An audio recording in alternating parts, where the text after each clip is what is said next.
Live from the Findlay Toyota studio, you're listening to ESPN Las Vegas.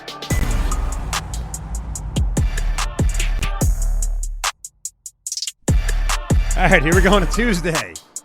Steve Cofield, Jeff Parles, James, staring me down. He's like, "Are you going to speak, fool? Let's go." Yeah, he knows I am. For 3 hours. Jeff will get a word in edgewise. We got a lot of good stuff to get to today. More as we get ready for the beginning of the football season. More from Raiders camp. More from UNLV camp. Good guest spots as well. We'll start things out towards the end of the hour with the host of the Autumn Windbags podcast. And he'll help us preview UFC 330, R.J. Clifford from the world of MMA. Jeff, what's going on, buddy? The back-to-back days for me. Let's do it. It's a nice little change after not being able to be in here the last few weeks. So we got a lot of fun, and also too, it's the long national nightmare is done now. Cofield with Adam Silver finally was able to put together the NBA schedule. Well, Finally was able to do it. Well, this is always a mixed bag because the first announcement that comes out is the NBA's old day, and that was Christmas Day, and now the NFL has encroached upon Christmas Day. So immediately, all the NBA haters, most of them are people of my ilk, the old whites, they get all fired up because they want to compare the NFL to the NBA, and the NBA is up against it. This is a hell of a schedule, and the NBA has never been hotter because of player movement and then the youth movement on some of the best teams and the fact that the Knicks won a title. Christmas Day is going to be unbelievable for sports fans. And, I think, a lot of people out there now have setups where they have a couple of TVs. In Vegas, it's much bigger here to go out to a sports book or a sports bar, if I can say it, and mix and match your games. Do you want to read down the schedule and how incredible this is, starting with the NBA mixed in with, a trio of NFL games? Is it 3 NFL games? Three NFL games. 3 NFL games. So damn it, on Christmas, 3 NFL games. Here's what we got. Starting at noon Eastern, we have the NBA Final rematch. So early, you open your presents, and you get right into it. 9 a.m. out here in Vegas. Knicks and Spurs at the Garden, which a little bit perplexed on why that's the lead, but all right. I guess they like putting the game at Madison Square Garden right away on Christmas Day. Immediately I have to break in because you made a comment. Yeah. I don't know this for a fact or not. Are you guys Christmas people or not? So, yes. Are you more Hanukkah or more Christmas? No, more. Hanukkah's not a gift giving deal. I know. I'm we built it up this way, but it really isn't. I am more Christmas for sure. Good. That is the one that hung around longer and had more of an impact for me. So for background, my dad's side was the Jewish side, my mom's side is the Christmas side. Okay. And the Hanukkah celebration was basically an excuse to go to Long Island where my grandparents lived. We'd all get an excessive amount of presents for Hanukkah as children, and my grandmother would make the exact same meal every single year. Was it really good? It was good, but it also was... He hesitated. Same thing every year. It was the same thing every year. And also, you knew what the repercussions of the meal would be before you ate it and ate it anyway. Wait, what does that mean? I think you can figure that out. Wait, did you get sick? Oh, you would get yelled at. No, you wouldn't get yelled at. You just badgered the whole time? No. Guilted? Look, my grandmother's signature thing was a brisket that was always tasty, but the amount of grease that was really. Oh yeah, because it was that heavy. Oh, it was I thought you were insane. going to tell me it was dry. No. It just a lot of grease, and I mean there was the noodle pudding, the sweet potatoes with the marshmallows on top of it. She made a turkey half the time. What time did this meal go down? Like, when would this meal fall in this new schedule here on Christmas where there's sports every 15 minutes? Oh, for me this year? Yeah. Well, so this year will be a little bit different because there will be traveling on Christmas Day involved for us, at least as of right now, which... You didn't tell me that before I need to know that before the show. We got 8-9 games to watch, and you're traveling? So now I haven't booked the flights yet. Oh boy. I haven't booked the flights yet because this year I have not been to my wife's family's Christmas yet. Just because of the way that schedules have worked out and the way that she can only get select PTO around the major holidays. Where's she from? From St. Louis. So. Oh my God. So. I don't like that idea at all. So I have to go to St. Louis? I haven't done it, but they do their stuff on Christmas Eve. So that's I part don't of like the that either. So that's part of the reason. I'm just going to gripe no matter what. Sorry, keep going. So that's part of the reason Yeah. they'll be able to travel on Christmas Day. Now, here's the kicker with this, Cofield. With looking at the flights that are way too expensive for what it is. None of us are having a Christmas with family this year. If they're out of town, we can't travel. It's just insane how expensive they are. There's early flights that get us back to Vegas around 10 in the morning. Ooh. Which you can watch the whole schedule. Which I could pretty much get everything but except the first half of Knicks Spurs, which is fine with me. As we learned yesterday, do not fly anywhere near Newark, though. No, there'll be no Newark involved. You won't get here if you're. I'll be stuck in. I'll be doing Christmas in Terminal C at Newark if I were doing that. But reset before I cut you off. Yeah, go through the whole schedule. Can you get through the second game without me cutting you off? No. So Spurs Knicks at I'll go our times here in Vegas. 9 a.m. out here in Vegas. 10 o'clock in the morning. Packers and Bears. 11:30 a.m. Heat Celtics. 1:30 p.m. Bills at Broncos. 2 o'clock. Sixers and Lakers. 5 o'clock. Thunder and Wolves. 5:15 Rams and Seahawks. 7:30 Nuggets and Warriors. That is a spectacular sports day, my friend. Give me your top 2 games. Top 2 games? It's the lead football game and the last football game. It's Bears, Packers, and Seahawks, Rams.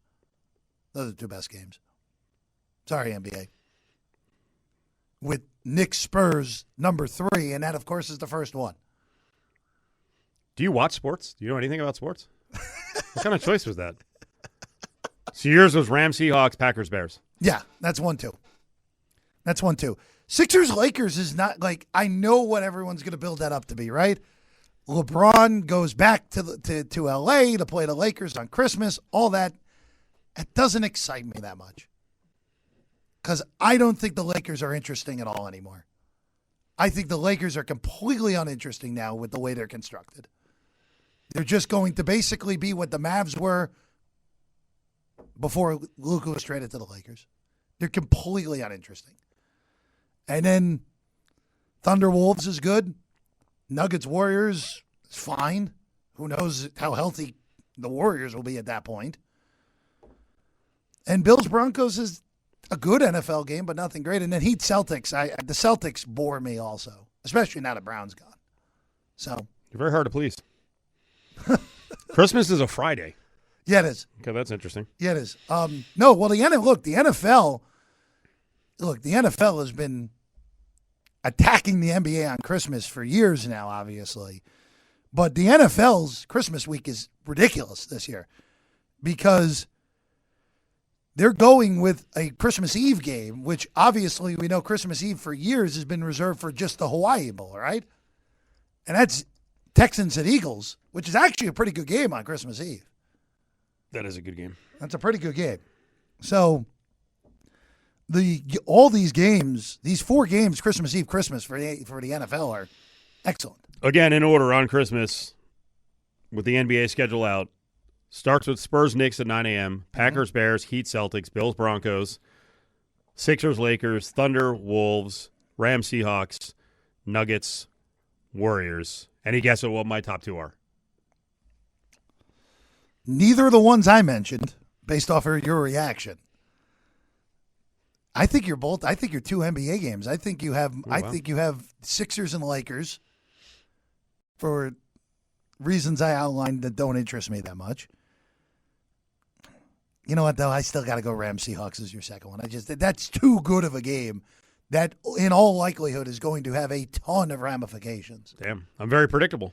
Were those the 2? Yeah. Sixers Lakers. And then Rams and Seahawks. Yeah. Apparently, I plan on sleeping in. Christmas Eve is going to be a rough night. Christmas Eve, there's quite the battle that goes down. Okay. Well, first of all, I don't even know if I'm going to be here. I have no idea what my plans are then.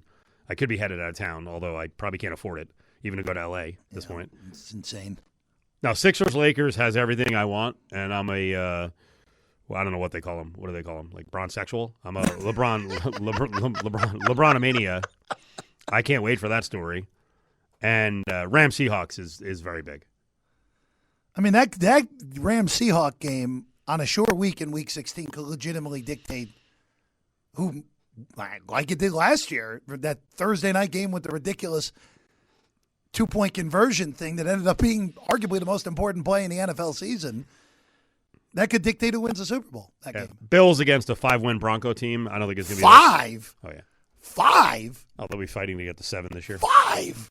Way under. Wow. I thought They're I was a 14-win team. They pegged them at 9.5. 5 on the board. 5 plus 118 on the under. I'm on it. 5. Wow. Knicks isn't going to make it through the whole season. The team's going to implode. Peyton's a nightmare. 5. Good defense, though. Wow. I think even in worst case scenario, that's 8 and 9 for them. Well, that defense is really good. I don't know what week that is. What is that, like 16? Week 16.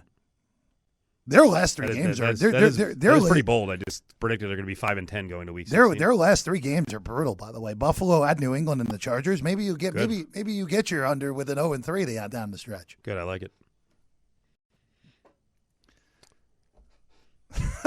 Yeah, Packers Bears probably ahead of any other NBA game. Spurs Knicks will be awesome. And I assume by the order we have it written here, it'll be in New York, so those animals will be all over Wemby. It is, yeah. God, I hope the 2 big guys that the Spurs drafted, they drafted 2 college big men who are both 265 pounds. I hope they're ready to go and can play some minutes because I want some freaking skulls cracked. Knicks thought they were all tough guys, and the Spurs were like, okay, man, we're going to get some young guys who are 6'9", 6'10", and both 265. Well, you could get that in opening night, too, when the Spurs play the Thunder right away. That's a good one. But who's gonna crack skulls? Well, I mean, you know how much Wemby can't stand Chet, right? I know, but Chet's not a threat. The Knicks and the fans kind of dug in on Wemby, so some revenge needs to be, some penalties need to be meted out there. And it's early, too. Right away. Finals rematch. More on a crazy Christmas Day schedule. I do want to mention that the Aces are back in town for 3 games now. We'll break down the Mystics game in a little bit. But speaking of cracking skulls, did you see that in the WNBA after the Sophie Cunningham thing with Dejanay Carrington, where Carrington just basically elbowed her, it wasn't an elbow, like forearm or clotheslined her across the face. That's clothesline. And Dejanay, in the most recent comment, said, you know what, when we meet up, I might do it again. Now back to Cofield and Company on ESPN Las Vegas. All right, rolling out to a good start here on a Tuesday. I think you might not. We went through the Christmas Day schedule in sports. It's ridiculous. Fun times. Of course, people have to turn it negative, and it turns into an NFL versus NBA rivalry thing. Each have their space.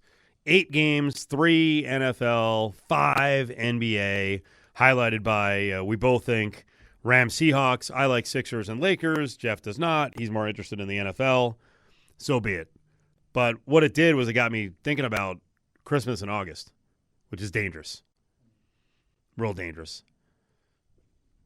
I was just telling you, my neighbor moved out, and you know I'm big on the inflatables for the holidays. If my neighbor, it's a slow market right now. If my neighbor can't sell this house, I mean, I can see the footprint of the Cofield decorations spreading. Well, you know what? Like a disease. How about this, Cofield? Like a disease. Not to have your property taxes go up or anything, but put in a low ball offer for the house. See if they're willing to take it, and just turn it into your Christmas house. And then you have 2 yards right next to each other. I could pitch my parents on moving out here. You could do that. Everybody loves Stevie. Yeah, there we go. Right next door. I don't think I want that. That's a little too much. That show scared me. A little too much. Everybody loves Raymond. There you go. So here's your choice. I can talk about Christmas in August and my decorations, or it's going to get real dangerous here. And again, I'm going to talk about the WNBA and the brand of basketball that's being played and why players are allowed to do what they do and say what they say.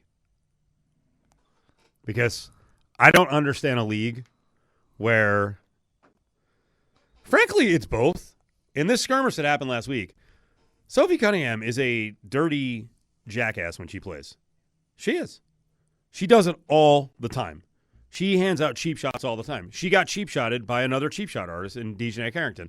And I sort of like the fact that Dejanay was just quoted yesterday as saying, I might do it again. Now, if I'm on the Fever and I'm a big, as I've said before, do you know how titillating that is? I wake up every day. I roll out of bed and I'm like, when do we play the sky again? But as a guy, am I supposed to do this when I talk about women's sports?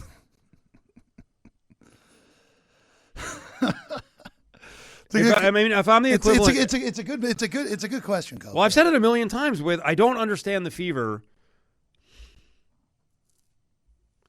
Maybe this is the best way to look at it. Because to me, Aaliyah Boston is, I don't know, give me a 6'9", 250 guy. Like, I'm going to go way out just because we were talking about the Knicks. She's like a more skilled Oak man, right?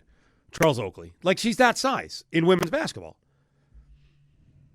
And she either doesn't have that in her, or deep down she's like, I don't like Caitlin Clark and I don't like Sophie Cunningham, so no, I'm not going to protect her when Alyssa Thomas puts a fist on Clark's neck. But this is the kind of basketball I like. And I've pointed out a million times, if someone said after cheap shotting Steph Curry, I'm going to do it again. Dr. Dre, Draymond Green, would do exactly what I just said. He'd wake up every day and, like, cross off the calendar. Like, I can't wait until we meet up again.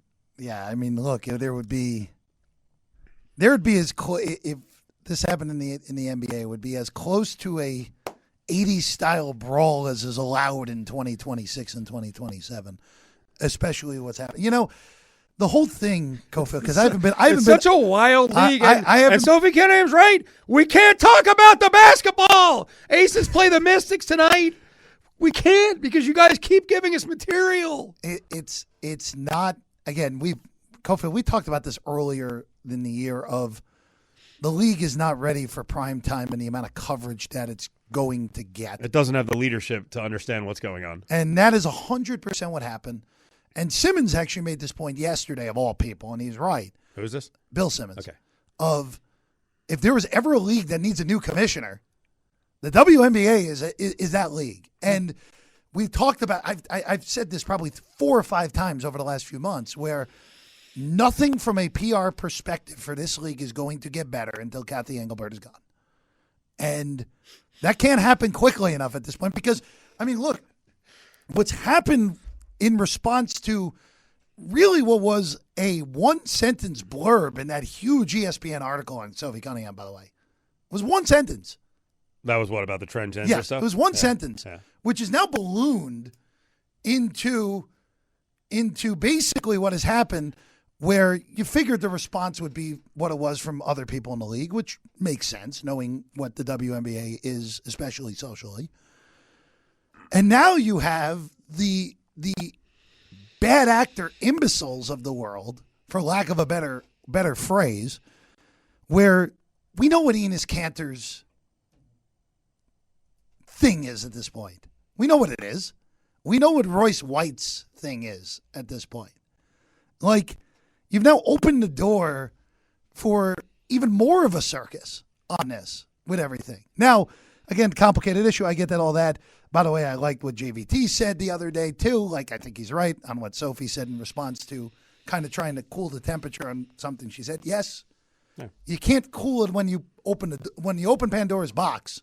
You got to be willing to take whatever comes from opening Pandora's box. So deep down, she's really not that interested in the cause. Realistically, who knows? Right? Who knows? And again, keep in mind, she wanted to make a comment. She wanted to be friendly to the protesters, but then when the smoke came, she's like, "Wait! This is what happens? Yeah, what happens?" I will say, and keep this in mind, like, I've known Sophie since she was at Rockbridge High School in Columbia, Missouri. Like, my 4 years on the Mizzou beat happened to coincide with Sophie Cunningham's years at Mizzou. A better NFL kicking prospect than basketball prospect. Yeah, well, hey, look. Really, hey. She was a kicker in high school. She did. She pressed into service on that. But, I just say the whole thing with this, everything that's happened after what happened on Saturday by the way, which was as obvious of a flagrant 2 as you're ever going to see. Also, I mean, look, I know Carrington was trying to block the shot, but come on, it was as obvious of a modern day flagrant 2 as there is. It was pretty awesome. Yeah, it was pretty obvious. And now, like, again, this is just the circus that has turned into what the Indiana Fever has turned into now, where you have Indiana's lieutenant governor asking for Stephanie White to be fired. You have the crazy people on social media saying that Stephanie White doesn't care about her own team, which is nonsense. It just is so crazy at this point. And for people that love the WNBA, it's got to be exhausting. It is. Right? It's exhausting. It's great for us on here because it's just endless content and great and all that for sports radio talk and chatter for sure. But if you're a WNBA fan, I don't know how you aren't exhausted. Like, all right, enough already with all of this. But it ain't us. I know it's so not. Stop pointing the finger I at agree. us. And us is a very big group. There's Yes. traditional media, there's WNBA media, then there's content creators, and everyone's got different goals. But it all stems back to the fact that they are a league that is run without a true leader, that is not respected by anyone, and this is what happens when you have an undisciplined leader at the top who has no idea what they're doing. Players have no respect. Correct. And that is how you could end up with a league that the play is almost never mentioned in a national perspective anymore. And you end up where it's just, you've been thrown into the culture wars. You've lost the narrative to the people that have always wanted you to lose the narrative. And that is no way to run a league. And whoever replaces Engelbert, which is coming at the end of the year. What a job. Good luck. What a job. Good luck, because this is more than 1 year to fix this, more realistically speaking. Hey, here's your first assignment. One of our players slugged another, then said white privilege, then said that's not what she meant, then attacked Emmanuel Acho and touted the fact that she went to Stanford and he's stupid. Yeah, it just a complete. Can you complete catch me mess. up on that again? Yeah, complete mess. The whole thing, and again, like, you have a pretty fun playoff race going on right now. You do? You have tonight for the Aces. The Aces are back home after just punting that game on Saturday. Let's hold this thought, because we do Okay. have some time reserved in a little bit to talk about the basketball. I'll hold it. But let's take care of our friends who are backing us for the final week of the Lotus Summer of Fun. It's a trip to Hawaii for America 250. We're giving away 8 trips in 8 weeks. We've got qualifying going on right now for a trip to Hawaii, where you can take the cash. You text in the keyword of the day, 702-364-1100, 702-364-1100. Keyword is River, R-I-V-E-R, River. River is the keyword. Text it into 702-364-1100. It's brought to you by ESPN Las Vegas, Bay Law Injury Attorneys, and Terribles. Find out if they're delivering for Amazon or any other platform. Call Battleborn Injury Lawyers today at 766-1400. It's Cofield and Company on ESPN Las Vegas. Each day around 3:30, we do our UNLV preseason camp report. First game, now just 18 days away. Today was day 12 of preseason camp, and hopes are high, especially on defense. And that's really where they're going to have to make big advances. They had a really good season last year, but it could have been even better if they had shut down a lot of the chunk plays and in games like the ones against Boise and New Mexico. Those were really troubling. Paul Gunther now in his second year as the DC. He's the former Raider defensive coordinator, and Gunther's getting some help with an infusion of coaching experience from linebacker coach Michael Scheer, who's coming back. He was the defensive coordinator for UNLV for the 2 years under Odom. Here's Paul Gunther just talking about getting more comfortable, learning the game, and what he's expecting this year. It's probably the number one thing we needed to work on, just understanding where everyone needs to fit, coverage, run fit, whatever it may be. And that's been an emphasis of the camp, and I think the guys have been doing a really good job with it. Really good job. Coach, you feel as though the job, your second year here, has now stabilized? It was kind of like, I kind of explained it like the movie Moneyball, where they fired the head scout and they said, hey, what's your name? You're the new head scout. So it was like, that was really with the coaching staff all the way down. So, yeah, I feel a lot more comfortable this year, obviously, seeing it for a year and then understanding the complexities of one offensive week to someone different the next week and all that stuff, what we need to do and put into the spring so we can, when that week comes, we can pull it out. The style of plays you get, and once you see it, you understand what's going on. But it is a very different game with the spacing and all that stuff. So it's, you've seen it for the full year last year, really helped out. Coming into really into January with these guys and installing it. This time last year, we were still learning our base coverages. Now it's like we're on to a bunch of other stuff. So it's exciting to see. So a couple things on what Paul Gunther said there. He got a late start. There was also a ripple effect because he was going to be a position coach. Well, he got bumped up from the safeties coach to be the defensive coordinator. What was one of the positions that did not always come through in terms of delivering with the communication that resulted in chunk plays? Yeah, secondary. Yeah. Safeties, right? Especially. So what happens then last year was Akeem Davis is now in charge of like 23 guys. And I'm telling you, on game day, like there's so many players. There were times where I'm like, they got to herd these guys together because you're trying to communicate really quickly. That's one less coach, by the way, who can sit there with a tablet. And these tablets have become a big thing. I mean, the players are really studious, and the coaches really use those tablets to quickly come to the sideline, diagnose what they just saw. So I think they missed out that way. So they've added a safeties coach in Cap Dede, who is in from Oklahoma State, was in the Mountain West Conference a while back with Colorado State, has a Adazio ties. Louis is the offensive line coach. Steve Adazio is a longtime head coach and protege, staffer with Urban Meyer. So I think the safety group is going to be better.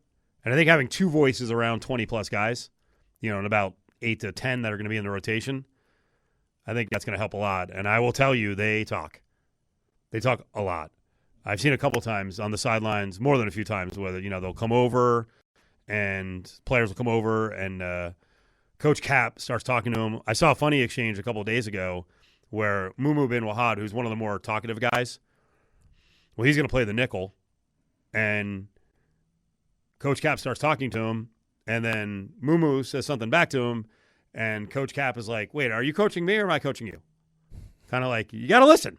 But they're very spirited now about communicating, so I think that is going to make a big difference. And the other thing is, I don't think Gunther could really run the defense that he wanted to run because they didn't get to match personnel to his defense, right?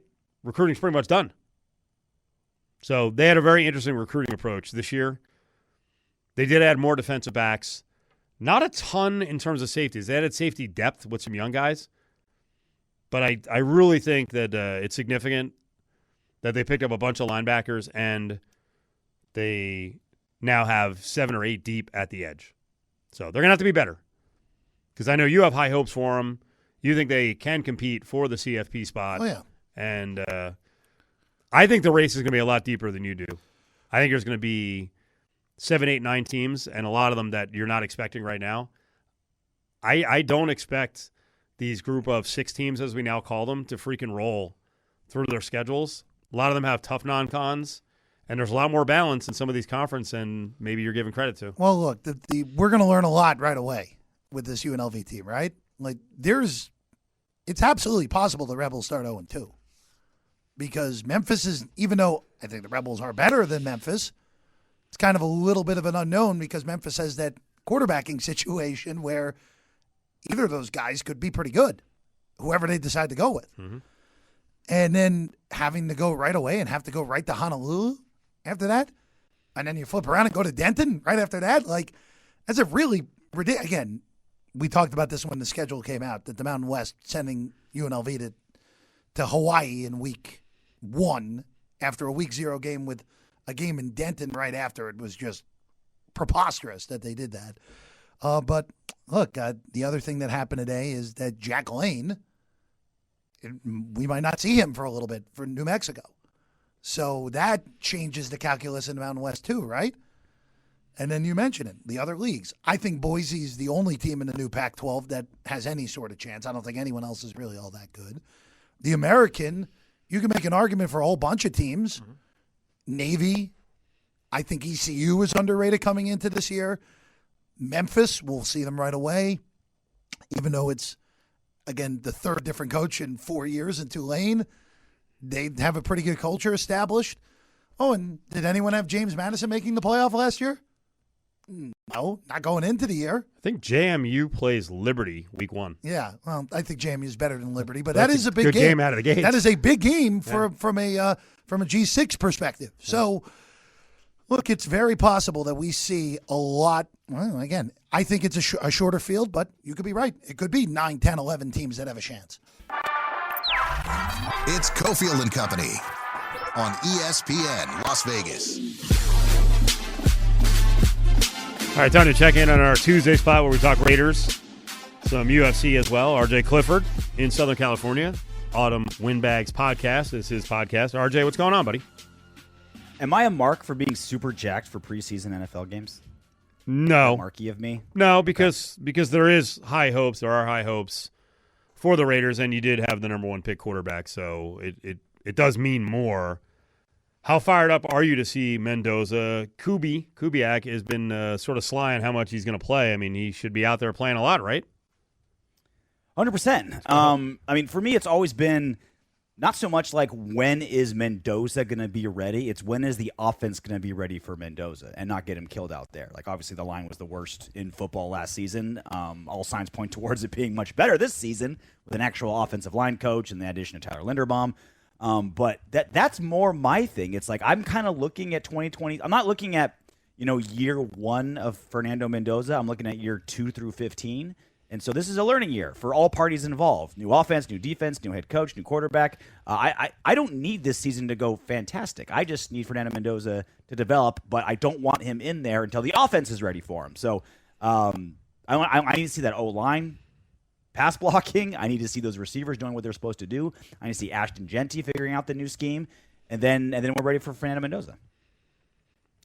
What's more likely, Mendoza shows you a bunch that gets you fired up that he should play early, or it doesn't look great and you're like, I'm good until week 13? I think I'm fine.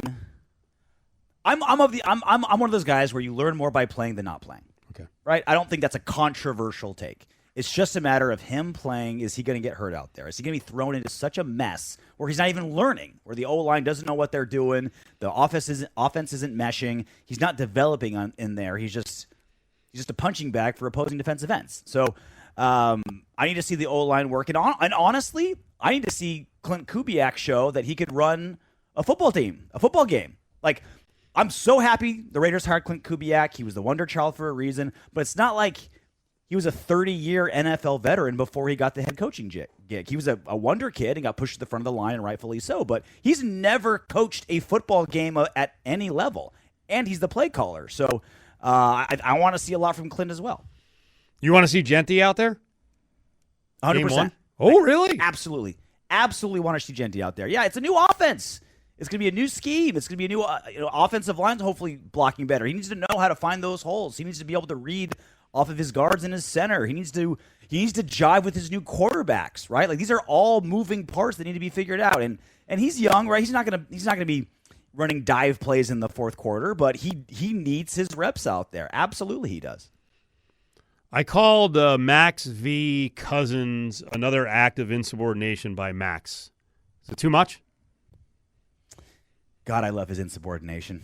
I wish we had more of it. Look, I get it. You can't even like sneeze in the direction of a red jersey in the NFL, and I understand why. But this has been the case with Max in every regime at his time with the Raiders, with every quarterback. He's gonna find where that line is and tiptoe over it. Now, I think all parties involved did the right thing. I think Kirk Cousins said, "Look, you've been doing this to our offense all training camp. Knock it off." And I think Clint Kubiak said, before this gets out of hand, I'm going to, suspend both for a little bit and say this is where the line is. And I think Max is fine with being, the arbiter of violence on the defensive side of the ball. I think all parties involved did what they're supposed to do. Speaking of trying to block guys like Max Crosby, you mentioned the offensive line and really that this is more about getting the offense up to par and the offensive line up to par to make it feel good and safe to have Fernando Mendoza back there. But are you trusting the O-line yet with what we've seen so far in training camp, or is this, hey, we got to see at least a month in the regular season before we actually truly trust this new look offensive line? I don't trust the Raiders' offensive line to babysit my pet turtle, let alone block for Fernando Mendoza. And until proven differently, right? Until proven otherwise, this was the worst offensive line in football, and there wasn't a close second worst. Now, again, addition of Tyler Linderbaum, got rid of Brendan Carroll. Like, we're all hoping things get a lot better. But let's not forget what that was. That isn't just wiped away in the offseason. Like, they have massive steps to take to get to average, let alone before we can say it's elite offensive line. So, no, like, I am optimistic about the future of this offensive line, but it's going to take time, and they have not earned the right for us to think we'll get it figured out. Just trust us, fans. It's like, no, it's the other way around. You don't play that poorly and get the benefit of the doubt. Well, then who is the biggest concern right now on that O-line? I think the biggest wild card is Jackson Powers-Johnson. I mean, obviously the skill set is there. You know, I'm going to back a state champion wrestler every single time. Those guys are maniacs. I think they make great offensive linemen and football players in general. But for whatever reason, no regime has really liked him. They've moved him around. He thought he was going to be center. Now he's at guard. I guess that makes sense. So he doesn't have to think as much at center. He can just kind of go hunt.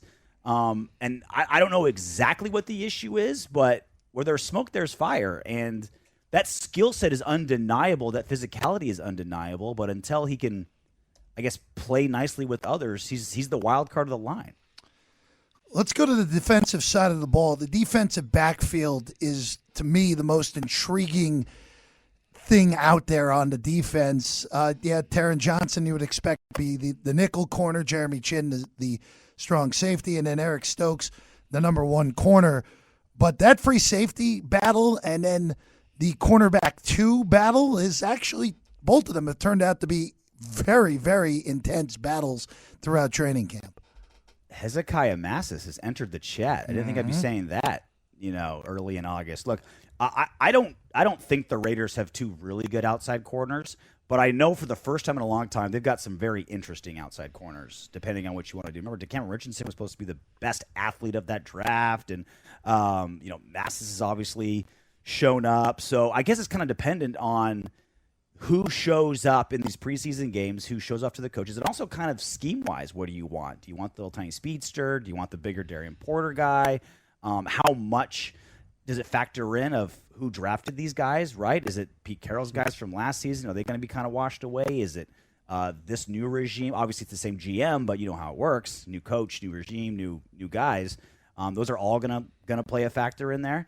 But at least it's interesting. Whereas I think for several seasons, it's just been like, all right, whatever body's the warmest, you're going to go out there and cover the wide receiver 1. RJ Clifford, Autumn Windbags podcast, MMA expert. You can find him on Twitter at RJ Clifford MMA. Give me a player that you're watching that maybe other fans won't be paying attention to. Who do you want to see in this game on Thursday?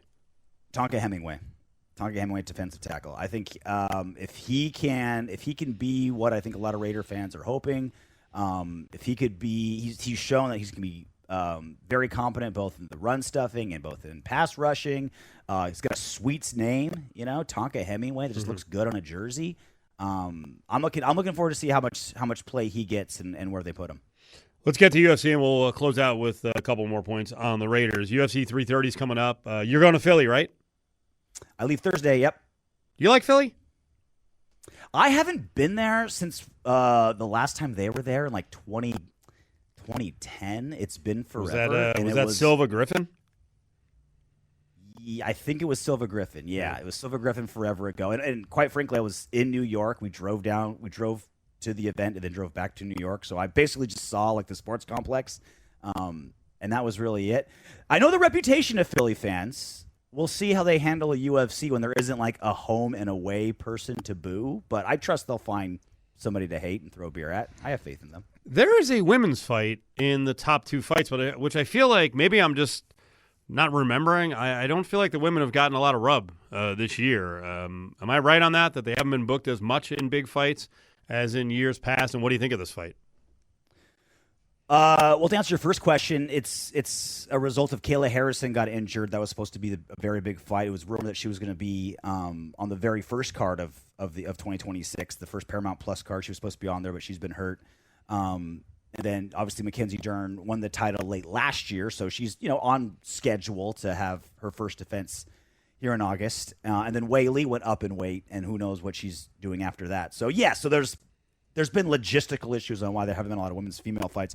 But yeah, this is Mackenzie Dern, who's a world champion jiu-jitsu artist. That's not hyperbole. She's literally won the world title in jiu-jitsu several times against Jillian Robertson, who's also heavily jiu-jitsu focused. But Mackenzie Dern is more pure jiu-jitsu, playing off her back, looking for subs and sweeps, while Jillian Robertson has done a really good job of adjusting her jiu-jitsu for mixed martial arts. More control, more top pressure, integrating more ground and pound, don't lose position, chasing dangerous subs. So that could I'm very intrigued to see Jillian Robertson on top of Mackenzie Dern and seeing how that plays out. But often, as you know, Cofield, when you got two fighters who are submission specialists and not great wrestlers, we often end up with just kind of a wonky striking fight too. So X's and O's wise, I am very intrigued on how this women's strawweight championship fight is going to go. What is the aftermath of Makhachev and Machado Gary if Makhachev rolls? What's the next matchup? Well, welterweight hasn't been this good in a long time. I mean, you got Carlos Pratis, who's only lost once in the UFC. That was to Ian Gary. So if Ian wins, there's a rematch possibility there. There's a guy named Michael Morales, who's an undefeated knockout artist from Ecuador, who's in there. And you've got the regular guy. You got Sean Brady, who can get back on track. You've got a couple older, Jack Della Maddalena's former champion. He's still in the mix. Bilal Muhammad's the former champion. He's lost 2 in a row, but he's always still in the mix. There's a lot of there's like young guys coming up at 170. There's the older veterans that are still right at the top of their prime. There's a ton of fights for Islam Makhachev for as long as he wants to stay active. Hopefully he doesn't pull what Khabib did and disappear after a couple title defenses, because he's got some fun matchups ahead of him. Is there a fight on this card that maybe we don't know about that has an elite prospect or just a really interesting matchup? Charles Johnson versus Jose Ochoa. That's the last fight before we get to the title fights. 125 pounds. Charles Johnson, just a really fun flyweight. Flirted with contendership for a while, taking on Jose Ochoa, who's new to the promotion, but he's an all-action prospect. So this is my pick for fight of the night, and Jose Ochoa is a blue-chip prospect that I think can make big things happen at 125. RJ Clifford up on Cofield and Company on ESPN Las Vegas. All right, back to the Raiders. Yep. Give me a bold prediction for the Raiders this season that you're willing to put your name on. I mean, it doesn't have to be too crazy, but what are you thinking? I think Fernando Mendoza doesn't play until like week 13. I think they wait a really long time for him. I think year 1 of the Kubiak regime, I'm pretty pessimistic about. Years 2 through 15, I'm extremely optimistic about. I mean, there's a lot of turning around to do. Right? It doesn't happen overnight. There's a lot of young players on this team, and this roster was designed that way. It wasn't designed to make 2026, be Super Bowl contenders. It was designed to make 2027 and beyond have a lot of success. So I think fans are going to be screaming for Fernando Mendoza. I think with Tom Brady in the room, if it was just Mark Davis and not like Tom Brady or some other adults in the room, I think Mark would cave and ask to get Mendoza in there because Raider Nation's asking for it. But I think with Tom Brady kind of being the buffer and the voice of reason, I think we don't see Fernando Mendoza till like week 12 or 13. Less than 25 seconds. Will you get a cheesesteak while you're in Philly? So on the weigh-in show on Friday, we're doing a cheesesteak eating contest, which sounds so dangerous because I have to work the rest of the day. And that requires like a 4-hour nap, eating as much cheese, dough, and steak as you can in a 30-second sitting. So answer your question, yes, and it may come with some medical repercussions. Okay, I'll text you after this spot because I want to find out where you're getting the cheesesteaks from if they cut a deal with someone. But I would recommend Angelo's. RJ, we're up against it. Later, boys. It's Cofield and Company on ESPN Las Vegas and ESPN Reno.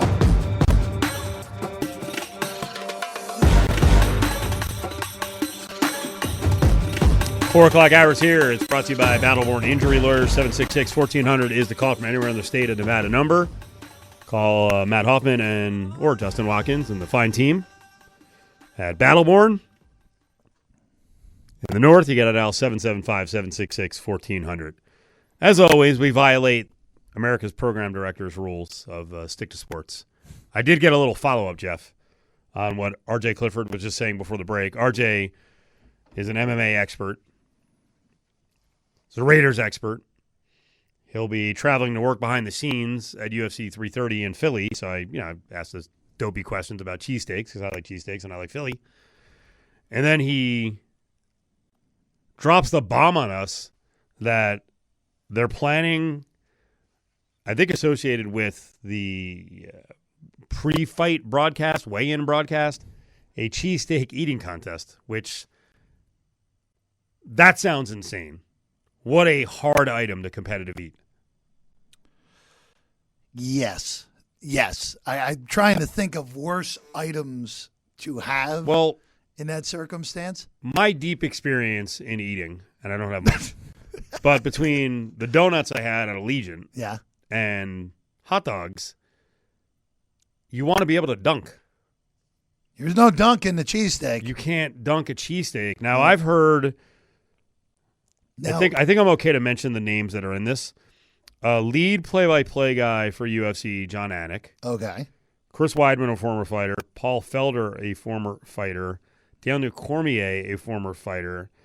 Cormier is, I'll be kind, is built more...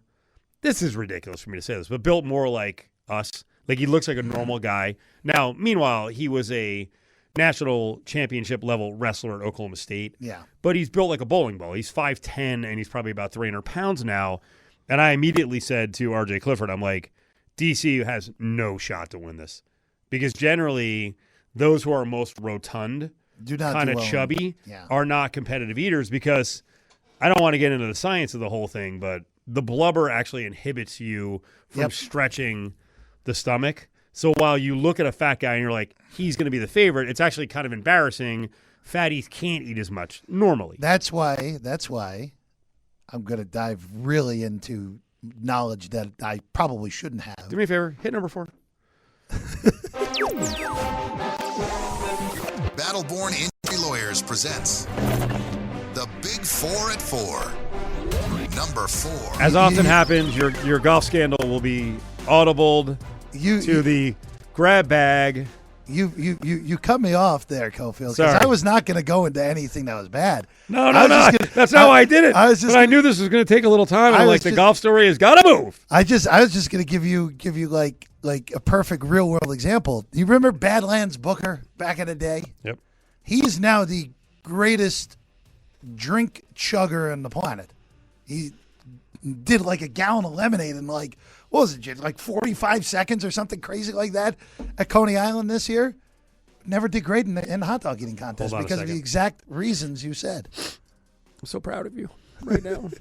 That's actually the point I make all the time. Yeah. He's the guy that I point to because he's a big guy. He's like 6'3", and he's probably about 450 pounds. Let's see. And he was okay back in the day, but the fit eaters now just destroy him and can all do 40-plus hot dogs up to Chestnut, who can do 72, 75. Just so you know, Badlands Booker, by the way, Badlands is his nickname. It's Eric Booker. Yeah. 6'5", 400. Yeah. Huge man. But he's got a giant belly. Yep. And he can't take in the hot dogs and the rolls like he used to. Well, I mean, in the glory days of competitive eating, there was him and Ed Cookie Jarvis. I loved Ed Cookie Jarvis. Ed Cookie Jarvis is great. Well, you really know your stuff. I'm proud of you. Come on, how could I not? This is great. If you had 10 minutes, could you do 2 cheesesteaks? Oh, like a real cheesesteak. 10 minutes? 2. Ooh. We got to do some research on this. You know what? Because I wonder if there's been a national level competition. So I will tell you. Yes, there is. There was one because Chestnut has the record. I just don't remember how many he did. I'm just trying to think because I could try this out when I'm in the Philadelphia airport in 2 weeks, but I would be playing with fire on the flight home because there's a Geno's in Philadelphia airport. Could do it. Here's the problem though, Cofield. The cheese is the huge thing in this. Yeah. Because I like my classic Philly cheesesteaks with the Cheese Whiz, which I know I'm on a Cofield and Company island here on that. I don't love Cheese Whiz, but I think it is probably I think that's the best cheese to eat in a contest. It's Well, it's not going to be super gooey and stretchy. You're not going to get a cheese stretch. But the problem with that is you don't want that. Here's the problem with the Cheese Whiz. If it gets too hot, you burn the heck out of your mouth. Right. Or if it gets too cold, it hardens and it makes it hard to eat. Oh, wow. Okay. So I actually think that, just go classic American or provolone, and I think you're a little bit better off. To answer your question, 2 and 10 minutes, I'm either just getting it in under the gun, or I get to about a cheesesteak and a half in about 8 minutes, and then just completely no chance. I get stuck at 1.5. Inside dope on what could be a UFC broadcaster cheesesteak eating contest. One of the broadcasters actually made the request of no cheese. Not allowed. Not allowed. Not allowed. It is a cheesesteak. Now, Look, if the said broadcaster is lactose, too bad. Too bad. Yeah. Well, you and I agree. You and I agree. Take the pill. Yes. Take a little pill. Prep correctly here, because then you're just eating steak sandwiches, and that's not exciting, and that's not just Philadelphia. And by the way, we know who you are. So when you're watching this, we know who requested no cheese. That is Chicken S. Number 3. Number 3. Well, speaking of big fellas, it does pay to be a big fella sometimes if you're not Badlands Booker and lemonade drinking champ. How about Quinnen Williams? Oh, yeah. A former Jet, high first-round pick, got dealt to the Cowboys, and now he gets the big payday. Yeah, another big payday. 3 years, $105.9 million. I don't know what happened to that extra $100,000, but big deal for Q. Who look, Quinnen is an excellent player. He always has been. We talked about this last year when the Jets did their sell-off of him and Sauce Gardner near the deadline. The Jets were terrible with those two elite players. You can be terrible without those elite players and more draft capital. But you know what? Again, the Cowboys' recovery from the Micah Parsons mess, where he didn't want to be there, they messed up the contract negotiations, and what they've able to turn Micah Parsons into, I think Jerry and Steven have done pretty well, all things considered. And look, it's August 11th. I know we'll get through more football stuff through the next few weeks. And I'm not going to say this to Willie next time I see him, even though I said it to him when you were out a few weeks ago. I think the Cowboys have a chance to be really good this year. Have a chance. Mostly because I think the rest of that division, the Giants and the Commanders, who we'll talk about later, aren't any good. And the Eagles are going to have some regression. So I think the Cowboys have an opportunity here with the weaker NFC East to be good, and Big Q on that D-line is going to have to be their best defensive player. Number 2. All right, Thursday coming up here with the Raiders getting out there in their first preseason game. In this game, what moves the needle for you? Me, absolutely nothing. What? Nothing. Nothing moves the needle for me in the first preseason. You're insane. Yes, that's true. But nothing moves the needle for me. How is that possible? Because here is my biggest thing with early preseason. Okay? Especially, well, look, it's a little bit different because the Cardinals might have a little bit of a different rotation because they played last week and they have the extra one, the opponent. I don't care what Fernando Mendoza does when he's on the field in this game. Huh? I don't. It's our first look at the guy in the NFL. I know, but even if it's against the butcher, the baker, and the candlestick maker, who cares? But it doesn't matter, though, in the grand scheme of things, because I personally am going to learn more of what Fernando Mendoza does on a week-to-week basis in practice, where, of course, once the season starts, we're not going to be able to see it because it'll be closed practices. But to me, these early preseason games are just what ends up happening, and this is the one thing that you and I both know with being Jet fans of a team. And again, the Raiders, like I said yesterday, I don't think it can be particularly good record-wise, but should be improved vastly from what they were a year ago. It's just a hype machine, what you always see in these first preseason games. So would I love to see Fernando go out there and play well? Absolutely, because that's better than the alternative for how I'm going to feel about him whenever he pops up. But in the end, I'm not taking anything from this from an offensive perspective, from a defensive perspective. There are things I'm going to look at because There are some positional battles on the defensive end, especially in the secondary, that are very intriguing to me. That are the only things that potentially. Stick with the quarterback, though. The number one pick. It does. The chosen one. It's a preseason You're telling me game. if he goes out and he looks awesome, it's a preseason that's game. not going to have you excited? All that. You're not on Friday. You're out. All that. You weren't on anyway, but. You're out. All that does, Cofield, is creates unnecessary controversy and angst. No, it's necessary.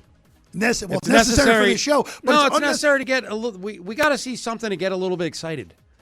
Get more excited than we are. If it's a disaster, that's good. That's great for business then here I think too. Maybe we come to grips with the fact that what they've been telling us the whole time, without saying him specifically, like he's not ready. And you know what? Again, I think it's probably better if we see it from Fernando when in the action he gets on Thursday. A mixed bag's probably the best thing possible, right? Where the confirmation bias, from what the coaching staff has been saying, he's not quite ready yet. But then you see the glimpses of why he was the number one overall pick and why he's looked at as the savior of the franchise. A mixed bag, probably the best thing possible. Number 1. And you started to hint at it because the question here is the biggest questions needing answers in Raiders preseason game number 1. I think it's the back end, and we'll see how capable these guys are at that second cornerback spot and competition at safeties. Yeah, especially free safety, right? That's the bigger one between Polomau and Stukes, the rookie. You know, I do feel pretty confident that, like, Jeremy Chin is clearly your starting strong safety. Taron Johnson's a good slot nickel corner. I still have my questions on Eric Stokes, too, but he's pretty clearly the number one corner on this team. But then Masses, Porter. Masses is, rave reviews so far in this training camp, right? For a guy who we didn't expect to make an impact right away. So I am super intrigued to see these guys, especially at free safety and corner 2, who are in a legitimate competition. How do they look? That's really, again, to go back to what could potentially move the needle for me. This is the one thing that could potentially move the needle, seeing, all right, these guys are maybe ready to play week 1. And then, again, the one good thing with the Raiders this year, their week 1 opponent is a very weak opponent. It's one of the few teams in the league that I know, at least in my opinion, is worse than the Raiders in Miami. I'm super fascinated who wins out in the long run. Is it going to be, I'll call the one guy a Pete Carroll guy. Not saying that the GM didn't have any control of who got drafted last year, but that body type, which Pete's fingerprints are all over Darian Porter. Like, can he be a starting cornerback or not? Or is Masses a 5th-round pick, or even McCoy, a guy who has unbelievable upside? Are they going to beat him out? It's a great battle. And by the way, they got to get going in the right direction, too. You got to solve this thing and start building the defense the right way from the back end forward.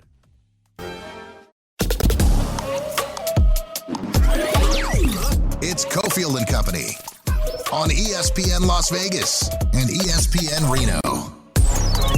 All right, for Tuesday, we get a chance to go behind the counter with Ray Kluever from William Hill. We'll get to some previews of futures with a couple of NFL teams, the Vikes and the Commies, the Commanders. But Ray is up. Ray, what's going on with NFL futures so far? You guys getting pretty swift action? Yeah, it's been absolutely incredible how much everybody's waiting for football. It was funny after Thursday night's preseason game, which may be the game of the year. It was easy to tell that football season had started on Friday morning. The bets just started. I got in about 3 a.m, and they just started and kept coming all day long. Everybody is into football, and the handle of the books and the interest of the public is probably something I haven't seen in 16 years I've been doing this. Wow. All right. People are ready for football. They're dying for it. Ray Kluever's with us, William Hill, on this Tuesday. All right. Well, as an example, we have, half dozen games coming up on Thursday with the preseason games. How excited are people? How much is the handle? Have there been any games that have moved a bunch? Well, I'll tell you, again, we put up the lines on Friday about 10:30, 11 in the morning, and it was like they were waiting for him. It was nonstop. They just kept coming. The Lions, we expected a little bit because Bridgewater announces his retirement. they're going with that terrific quarterback named Luke Altmaier, who, unless you're a college football fan, didn't know he went to Illinois, that won their games through their defense, not through their offense. He's starting for the Lions and probably going to play a majority of the game. So obviously people came in heavy on the Bengals right out of the box. The Packers-Steeler game should be interesting because maybe Aaron Rodgers plays a little against the Packers and Jordan Love plays, and we all know that relationship, and there's a lot of history between these two teams, so that could be kind of fun. And then the Raiders-Cardinals. Pardon me. Everybody wanted, everybody's hyped about the Raiders. Mendoza going to play. We're going to see what he is. I got a hunch, though, knowing Kubiak, got to know his dad really well in the past. And his dad's a very conservative guy, and I think Clint is a bit of a conservative guy, and he doesn't want to put too many people ahead of the cart here. So it wouldn't surprise me if they have a serious running game, things going on there. It'll be interesting to see what Mendoza, do we create a controversy because he goes out and looks really, really good? Or do we create, we got to wait a while and turn him into you want to really tick off Raider fans, just say, well, I think Mendoza should be on the bench like 2 or 3 years like Rodgers and Jordan Love were. And they go nuts because they're ready for him to start game one. They don't want Kirk Cousins. Ray, speaking of a quarterback, there's no controversy, at least here for now, but the quarterback, quote-unquote, controversy that is no longer a controversy, Kyler Murray was officially named the starter in Minnesota. We all figured this was going to be the case. What are we looking at right now with the Vikings, who I see their win total is 8.5. It feels a little bit under a team that is undervalued yet again. Well, also you got to look at the division they're in. Top to bottom, that division is by far the best in football. A lot of people will say the NFC West, but really you have 2.5 teams there. Seattle and the Rams are the cream of the crop, and the Niners are just like a mash unit. And then Arizona doesn't even they might get relegated to the Pac-12.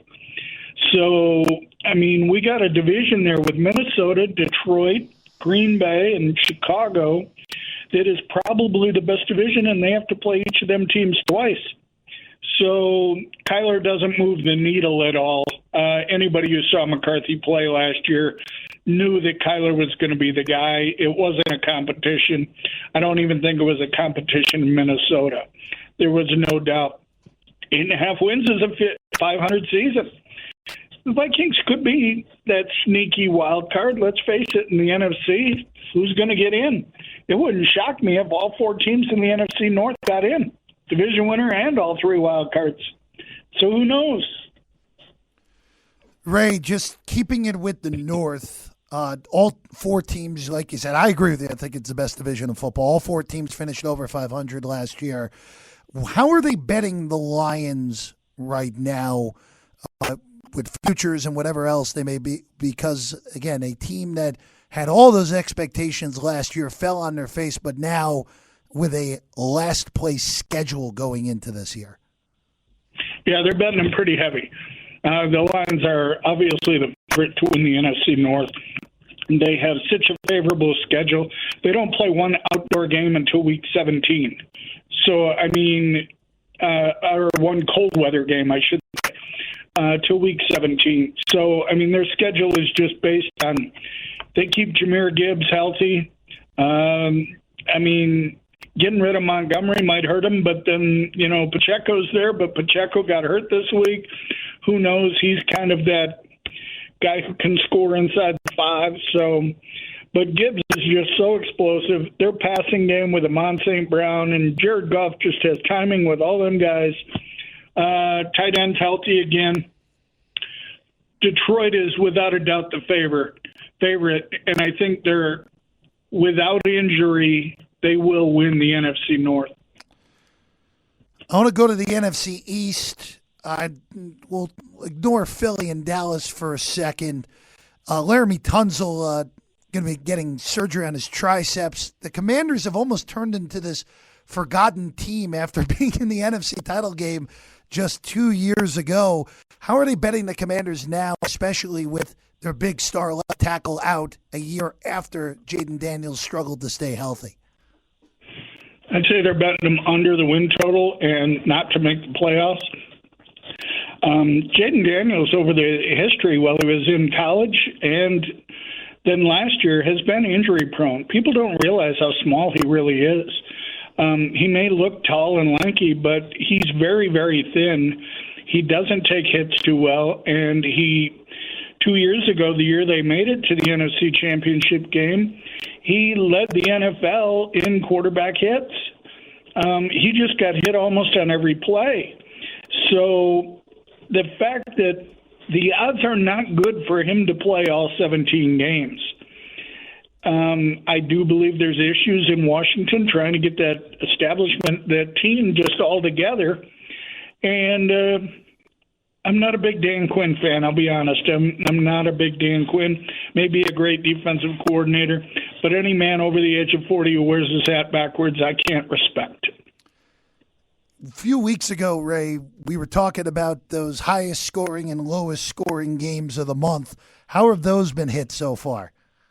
Very good. I'm glad you asked, because that's been a highlight for us, is the monthly props that we have, and you can do all kinds of different things with the specials for September, and the highest scoring game, lowest scoring game, people are betting them. Now, I won't say that it's like a game where they're betting 10, 20, 30,000. They're betting 25, 50, $100 on them, and they're having fun doing it. So, I mean, the interest has definitely been there when you can bet the highest scoring game in September of 3 weeks of the NFL and get positive odds on it, it's worth taking a shot. And I think people realize it once they find them, because the app definitely has a lot of features and markets on it. So whether you're a recreational bettor or a professional bettor, you can find plenty to bet on the site. Ray Kluever, William Hill Sportsbook, with us right now. Ray, we're getting down to home stretch in baseball.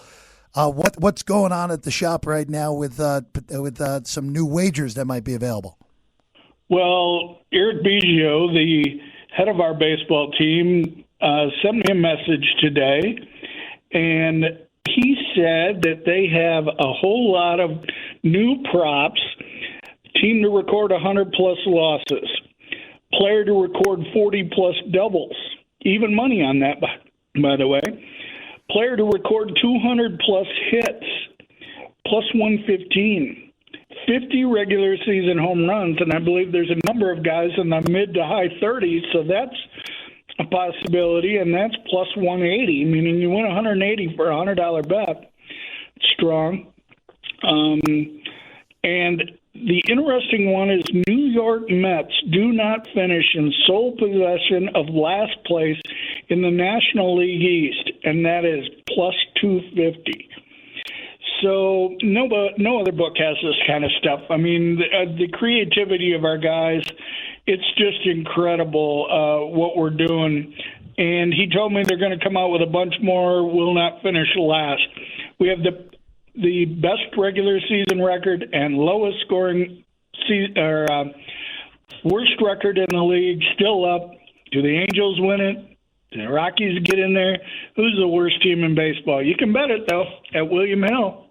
Real quick, Ray, you guys are also doing what are season and monthly? Wait, you got monthly for football? What do you got? You got 30 seconds. Well, yeah, that's kind of what we were talking about. We got the September specials. You can go through and pick the top receiver, top quarterback passing yards, top receiving yards, top rushing yards, just for the month of September. We will also do it for October, November, and December. I mean, it doesn't matter what kind of gambler you are, $25, $50, $10 bet, you can go have fun with it. Ray, you're the man. We'll talk to you next Tuesday. Thank you. All right, have a great day, guys. There he is, Ray Kluever with William Hill. The William Hill Pro Pick'em Football Contest is open. No spreads, no guesswork. You just pick the winners. You take your shot at over $1.2 million in cash prizes. Just $25 to get in, and you're instantly in the game. You compete every week for your share of $10,000 in weekly payouts. You dominate the season. You get 215 wins or more. You could score a $1 million cash bonus. For locations and details to sign up, williamhill.us, williamhill.us.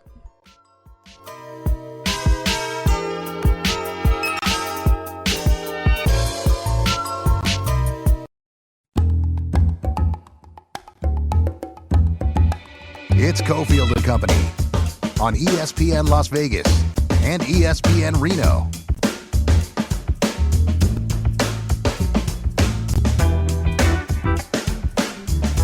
Time now for our A's Spotlight. A's in the midst of playing some pretty good teams right now and have a chance to be spoiler. And last night looked like things were going pretty well. They had taken 2 of 3 from the Red Sox. Rays come to Sacktown, and they're rolling against the Tampa Rays. And then all of a sudden, Jeff, oh boy, the bullpen. You tell me 8 in the 8th is It's not good. not what you want to do? No, it's not good. Look, just some things with this team are very consistent, and it's a shame because Jacob Lopez was awesome last night. And that 8th inning was a train wreck, for lack of a better phrase. But look, again, it's kind of what the season has unfortunately devolved into for the A's, where 25 games under 500 in a year where up until realistically 2 months ago, this was a team that was very much in the race. I wonder if Jacob Lopez closes out strong like he did again last year, what they expect from him next year. There's been like 6 good starts in a row. Yeah, but this is the one thing with everyone who's a starter on this team. You're kind of just throwing it into the roulette wheel, and wherever the wheel lands is what you're getting at this point. And this is every starter and every bullpen. Every pitcher on this team is pretty much a roulette wheel at this point. Yeah. It's just random. And look, he has pitched very well for about a month. That's a nice step. Now let's see if this can turn into more than just a guy who pitches well in the second half of the season. Can he, for next year? Now, granted, who knows what next year looks like for anybody, right? We have to have a season of some sort in order to know. But again, it's just been a very frustrating year because that AL West is still brutal. And again, it's not like the A's had a ton of expectations going into the year, but it was a division that is still like, the Mariners are 7 games under 500 and only 4.5 games out. Like, you get hung in this race by just being mediocre pretty easily. You could have accidentally won a division or got the 6th seed in the AL by being average. And instead, you're looking at a year where the A's might end up with 68, 69 wins at this point, Cofield. Very possible. That's only a few games under 500. Rays already have 72. Which is probably one of the more undercovered stories in all of baseball, that the Rays are 72 and 46. Meanwhile, the A's are 47 and 72. And the Rays have something the A's have not been able to come anywhere near. Rays have a gift with pitching. Yeah. Like Nick Martinez, solid pitcher. 11 and 3 with a 2.65. Yeah. And the funny thing is, you look at a guy who was on the Rays, and when he was healthy, he was excellent. Springs, he comes over to the A's. Kerplooey. Yeah, they have a little bit of a reclamation project with last night's starter, too, because Peralta was a disaster with the Mets. He pitched fine last night for Tampa. But, it's just that franchise, as soon as they removed, I know the conspiracy theories, as soon as they removed the devil from the name, we're going on 18 years now, where the Rays have done it on a shoestring budget. They develop. They coach well. Nick Martinez is a perfectly fine starter, like you said, and he's been one of the better starters in the American League this year, which should not be happening. So, if and when they get their new stadium, yeah, will it be a top 3 organization in baseball with an infusion of money? Are we assuming even if they get a new stadium that the Rays are going to infuse their roster with money? Are we going to assume that? I would assume their payroll would go up. I do feel confident in this. if they do stop baseball, they lock out the players, there is going to be a salary floor. Yes. The baseball will never come back. If I were the big boy owners, without a salary floor, I don't care. Like if I'm the Yankees or the Dodgers and my team's worth 12 to 15 billion, you want to have some sort of hard cap, and I'm going to agree to that. There better be a floor, and teams like the Rays better get there.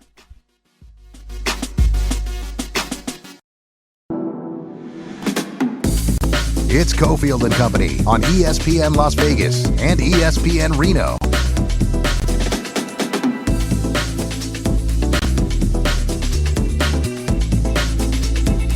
All right, we went behind the counter. Now it's time to lean in with a very experienced player. I mean, this guy, the research this guy does. Cashing out. He's back. Part of the regular rotation on VSiN. VSiN, 12:30 the game. Dustin Swedelson's up with Parles and Cofield. Dustin, what's up, buddy? From behind the counter to the guy who pays to put all those people's children behind the counter through college. What's up, boys? That's not right. There's a lot going on. College football right around the corner. Week 0, 18 days away. You are a hot shot, so I'm going to come out with a strong one here. Do you have something Texas-related? Yeah, it ends like most things in my life with me hating myself because I can't stand Steve Sarkisian. I don't understand how he backs himself into all these great situations. His track record is very mediocre as a head coach. He was gifted USC. He was solid at Washington. He stunk with the Falcons.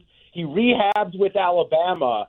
And thus far at Texas, in a world where they had an advantage before the portal and NIL, now in the portal and NIL they might have a bigger advantage, he constantly underachieves. He shoots himself in the foot. But even Steve Sarkisian, I don't know if even he can mess this up. They are so freaking loaded, guys. I really am hesitant to do it because I just think Kirby Smart is such a better in-game coach, but they avoid Georgia during the regular season. I'm not as high on Arch, but Arch doesn't have to be special. He has weapons all over the place. They use the portal to bring in dudes, but they also had plenty of guys coming back in Wingo and Mosley who are both very different in how they can be utilized in the offense. And they're going to get back to basics running the football. Raleek Brown from Arizona State, Hollywood Smothers, who I love from NC State, and then a loaded defense that's now going to be led by Will Muschamp, who's going to be ultra-aggressive and take advantage of their talent and athleticism. I am having a very difficult time stopping myself from betting Texas to go over their win total and even maybe a little bit to win the national championship because I just think Steve Sarkisian stinks as a coach. Dustin, be very, very afraid of what I'm about to say. I 100% agree with what you just said. Oh, no. You know how this ends, right, Jeff? Oh, I know it. They're going to lose some ridiculous game to Ohio State. And then they're going to lose the Red River game despite being way better than Oklahoma this year. And then all of a sudden we're going to be sweating bullets for them to even make the playoff. That's what's going to end up happening. This ends with interim head coach Will Muschamp at LSU in November. Wow. Don't do that to them. Come on now, Dustin. Don't do that. Oh, man. Well, Dustin, I do want to ask you this because this year's Heisman Trophy race really does. You mentioned you're not as high on Arch, but it is going to start and end with him, especially in the preseason. Where else do we need to be looking here this year? Obviously, you have the Jeremiah Smiths of the world. You have the Dante Moores of the world. But I kind of want to go down the board a little bit. Where can I look down the board and potentially have a little bit of value there? Okay, I think I've discussed this before, but I love Darian Mensah. He's a little bit higher, though, with some of the guys that you were just mentioning. I think John Mateer is worth a look at Oklahoma. I think people are really underestimating his experience, his ability to run the football. He injured his thumb a year ago, and that he came back too soon for Red River, and that impacted him the rest of the way. He's coming back to an offense he's run for 3 years, so he's very familiar. The defense is loaded. They were a playoff team. They had a young offensive line that should be even better this year after struggling a season ago. Guys, I think John Mateer with the ability to find the end zone is someone that's worth considering this year. I also like BYU's Bear Bachmeier because, again, This is a kid who was thrown into the fire a year ago, should not have ever had to start, but he did. He was successful. He made the Big 12 title game and also uses his legs to find the end zone. Way deeper down the board, I would say Drew Messamaker at Oklahoma State. He doesn't even have to win 6-7 games if he just puts up stupid statistics, which he's very capable of doing with more resources. That's someone that you have to consider. It's such a big number. I've seen him as high as 80-1 at some places. And then I'll do a hat tip to Tim Murray, VSiN host, VSiN College Football Betting Podcast. Me and him did a Heisman episode a few weeks ago. He gave out Lincoln Keenholz from Louisville, 100-1.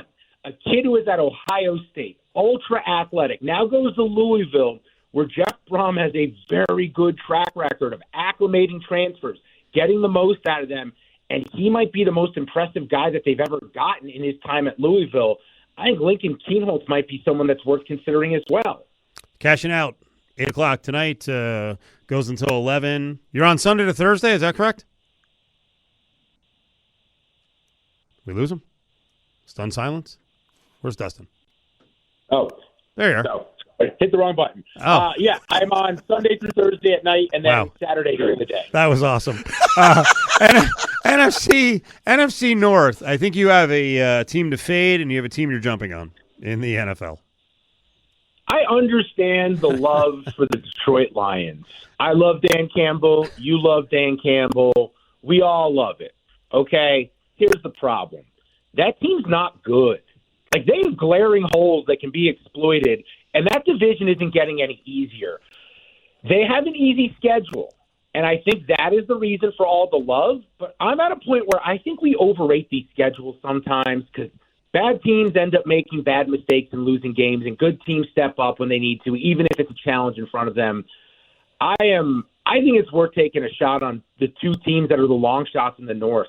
First, the Vikings with Kyler Murray now at quarterback. This is a coach in Kevin O'Connell where if he signs off on a quarterback, I believe, because I watched him win a game with Josh Dobbs. He came off a plane like 12 hours before the game. They have a loaded defense. They've got a plethora of weapons. And then even the Bears, they have the hardest schedule. Everyone's obsessed with that. It's Ben Johnson. He is a mastermind. He is an evil villain in the lab, creating all these plays that no one's ever seen before, where he's having tight ends throw to offensive linemen, okay? He is going to have a trick up his sleeve to make sure that they can get through this and get back to the postseason, then it's anyone's game. I'm not as high on Green Bay, but if you wanted to talk me into taking them, I don't mind it. Detroit had a cornerback issue before they lost Terry and Arnold. So now they have two holes at corner. Also, both their safeties are coming off injuries. On top of that, they don't have an edge rusher opposite Aiden Hutchinson, something they've been needing for 2 seasons now. And then you add in the fact the core of this team when Dan Campbell turned it around was the offensive line. They pushed people around. Jared Goff didn't get touched in the pocket, and they cleared running lanes for them to take over and be more physical. They just lost their center for an undisclosed amount of time. They're starting a rookie right tackle in Blake Miller. They do not have the depth they had in years past. I do not trust Jared Goff to throw to win me games late. I don't understand the Lions being plus 170 as the favorites. Dustin Swedelson with us here on ESPN Reno and ESPN Las Vegas, Cofield and Company. I know you talked to Sam Bruckhouse the other day from Sumer Sports. What did you guys come up with on the Eagles? Undervalued? Yeah, he thinks they're a little bit undervalued. And I got to tell you, I think we get too caught up in Nick Sirianni being a dummy. And I mean that in a complimentary way. I think he's a football savant, but he's just kind of a meathead. I refer to him as a meathead Socrates at times because his statements are so simple and they're so stupid, but they're so true.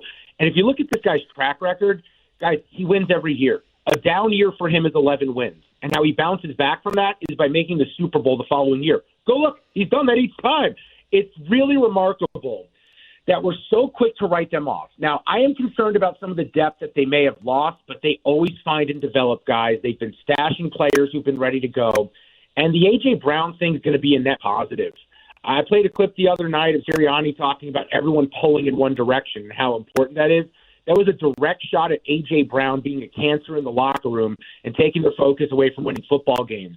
They come in, they're going to be ready to go. It's never going to be pretty. Jalen Hurts is not an accurate thrower of the football, but if Sean Mannion, the new OC, can scheme him up the way Shane Steichen did in the past, I think there is an opportunity here where Philly is just so undervalued because all of the love is coming in on the Rams. let's go off the beaten path a little bit here, away from gambling for a second, because I respect your opinion very much, Dustin. First, where do you watch NFL games on Sundays? Are you working? Do you do one of the shows on Sundays? Yeah, my show's Sunday night, so I'm at home That's a good point. compiling all the information and whatnot. I don't enjoy watching games with people. That's just like, I don't enjoy doing a lot of things with people, but watching games specifically. That's funny how quickly I forgot your show's on Sunday.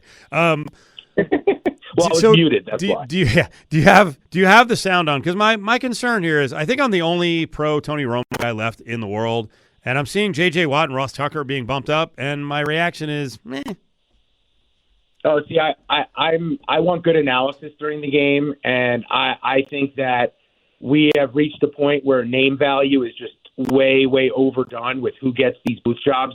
There's so many guys who are former players doing some sort of analysis out there that would be better than most of these guys that we throw in the booth in the NFL and in college, but they don't have a sexy name, so people, quote unquote, aren't going to tune in to watch them. People aren't going to tune in to watch the NFL. No, I think it's going to be a win for CBS, specifically the pairing of Ian Eagle and Ross Tucker. Ian Eagle's a pro. Ian Eagle has the best chemistry with whoever his partner is. He's super fun. He's very likable. And Ross Tucker grinds. Ross Tucker is going to bring something to the table that a guy like Tony Romo doesn't, which is he's going to do the work. Tony Romo was fun the first couple years. Then he stopped doing the work. Ross Tucker has always watched film, always does deep dives, always has great information, and I think he's such a likable personality. Him and Ian Eagle are going to be awesome together on CBS. They will be awesome. I've heard them on radio together. They also like to joke. Ross is a big fella. Ian's a little guy, so you got that dynamic. I hope they talk food. I have a food topic for you. I have a couple that we got to get in here. 2 questions, 2 minutes.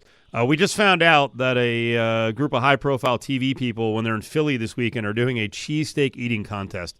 Could you do that? No, so I am the worst at eating contests. I've entered a few. I'm a marathon eater, not a sprinter. Yep. You give me time, I will consume more calories than anyone on the planet. But you need it to be in a vacuum where I have a real fear of choking. I will choke and die, and I will lose that contest. One of those things is going to happen there. But if it was like cheesesteaks in 24 hours, I think I'd do very well. Oh, my God. Jeff gave a full-throated breakdown of fatties and why they can't eat and invoked the name of Ed Cookie Jarvis, which I was really fired up about. Okay, another eating topic. I'm kind of confused by the way this one is written. You had something on your Twitter account about grab me waffles and syrup to go.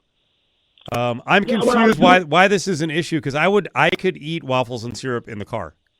Well, you shouldn't because you're an adult and you have the right to vote and you drive a vehicle. You shouldn't be eating sweet breakfast. I think once you're in kindergarten or first grade, you got to go with savory breakfast. That's for children. Savory, it's all sugar and carbs. Okay. So you're anti-pancakes then, too? I'm anti-pancakes unless there's eggs and bacon and sausage or something with it as well. You can't eat waffles and pancakes and syrup and not have protein in there. What has happened to you, big fella? No, what is this? No. Savory over sweet, and you're using the word protein? That is dessert. That is not breakfast. Like, I'm pro McGriddle. I'm very pro McGriddle because it's both, but you can't just go with the sweet only. Wow, that's controversial. That was the hottest take of all the hot shot. Unbelievable.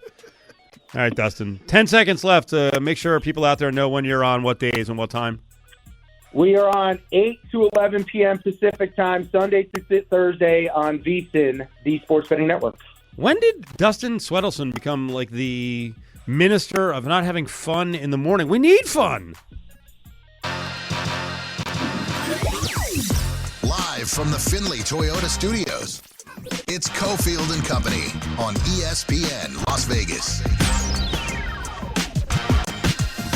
You know, the weird thing about the way that hour closed, because I was getting very angry and worked up about Dustin Swedelson's take.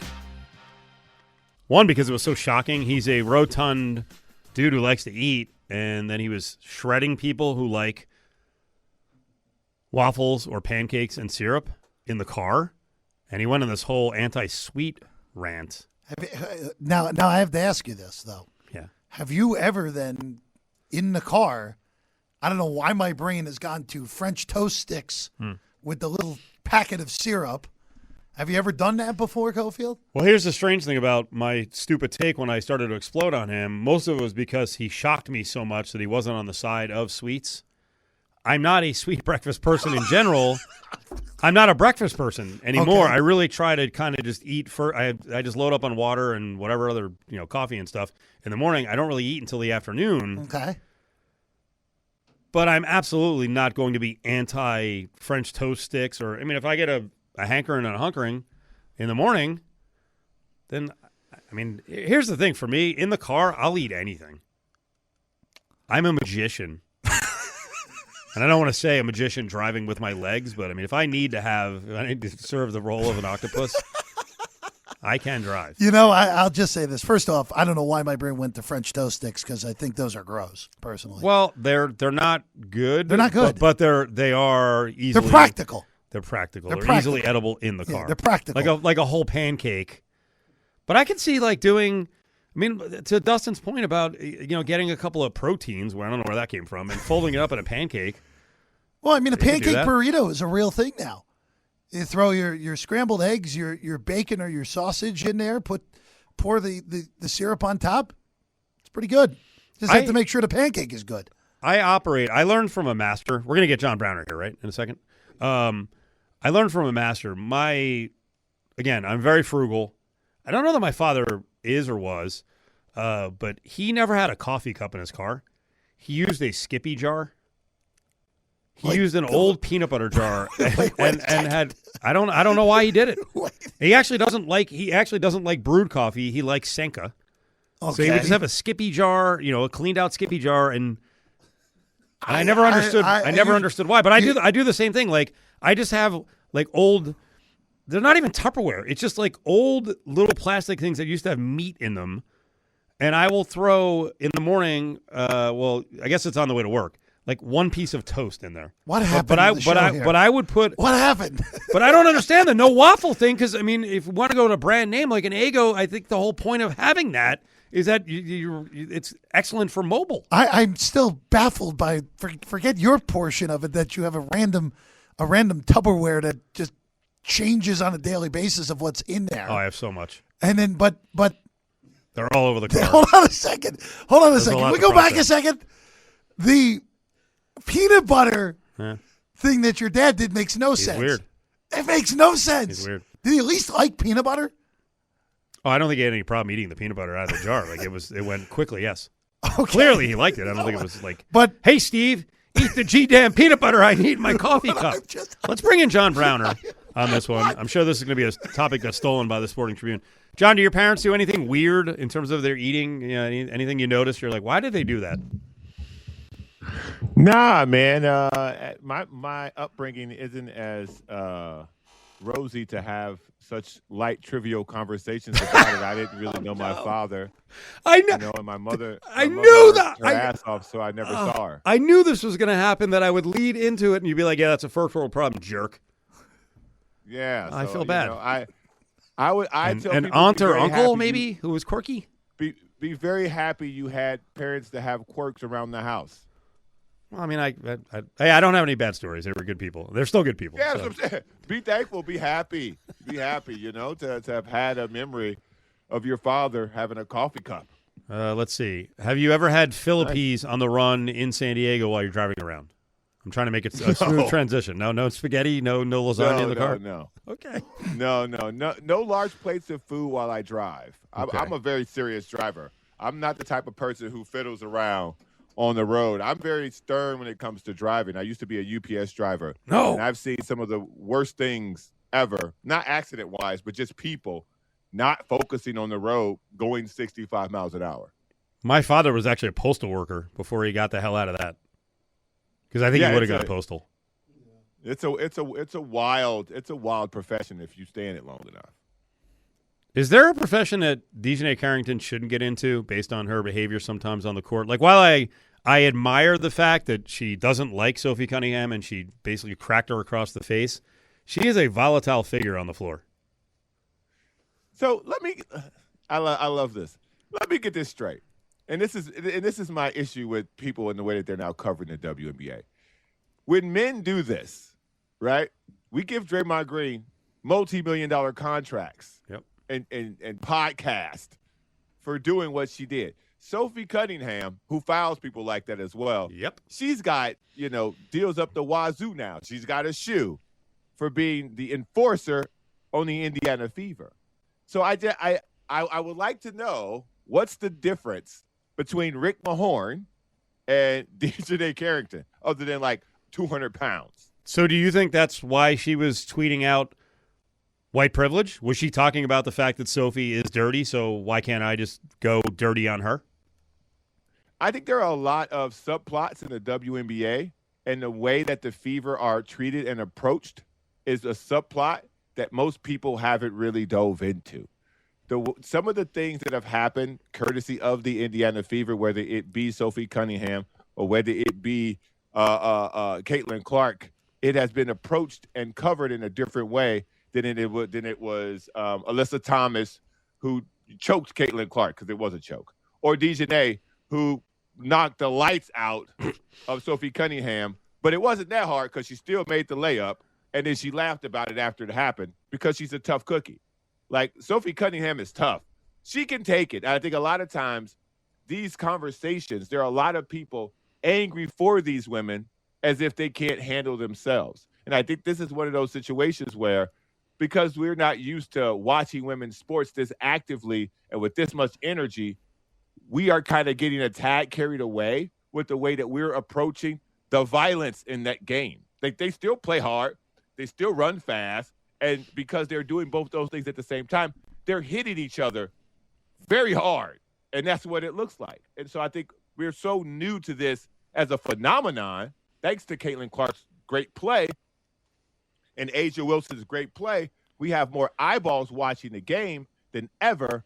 And so we have people watching the game who aren't used to seeing women be this physical in a sporting event. And it's drawing some people to the conversation that are taking it completely into a place it doesn't need to be. John Browner's with us. I agree with you. I've always said that when we expect or we're shocked by women playing rough, it's actually very insulting to the women because they do play rough.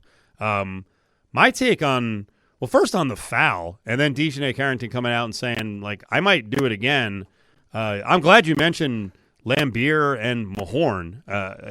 Let's go back. If someone did that to Isaiah Thomas and the opposition said, I'm going to do it again, I think those two guys would be like, no, you're not. And they might not say it out loud, but behind the scenes, they'd be like, no, you're not. And if you do, you're in trouble.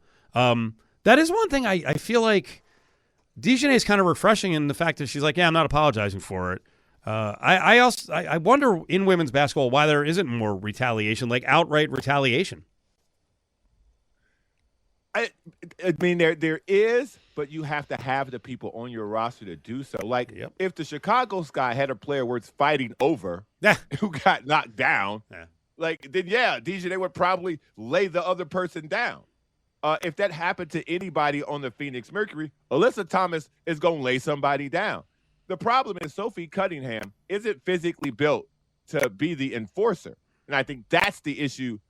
The Fever needs someone on that roster, a big, thick, chunky woman who, if you come to the basket after doing something crazy to Caitlin Clark, or you try to come off a screen after doing something crazy to Sophie Cunningham or Caitlin Clark, you're going to pay for it. You're going to pay for it. And that's the nature of basketball. This is policing. This is the sport policing itself, because the refereeing in this league has been atrocious. The person in charge of the league has been pretty much blind to all this outside of, giving away tiny all-star game trophies. So I think that in this particular instance, the players are going to have to take care of these type of things when this begins to happen. And I just don't think the Fever have someone that the league, other players in the league know, if I do something to player A, then player B is going to check into the game and do something to me. And that kind of stops a lot of this stuff. And until the Fever gets somebody like that, I think you're going to continue to see people cheap shot Caitlin Clark. I think you're going to see people continue to really foul Sophie Cunningham. This is not the last time she'll be fouled hard.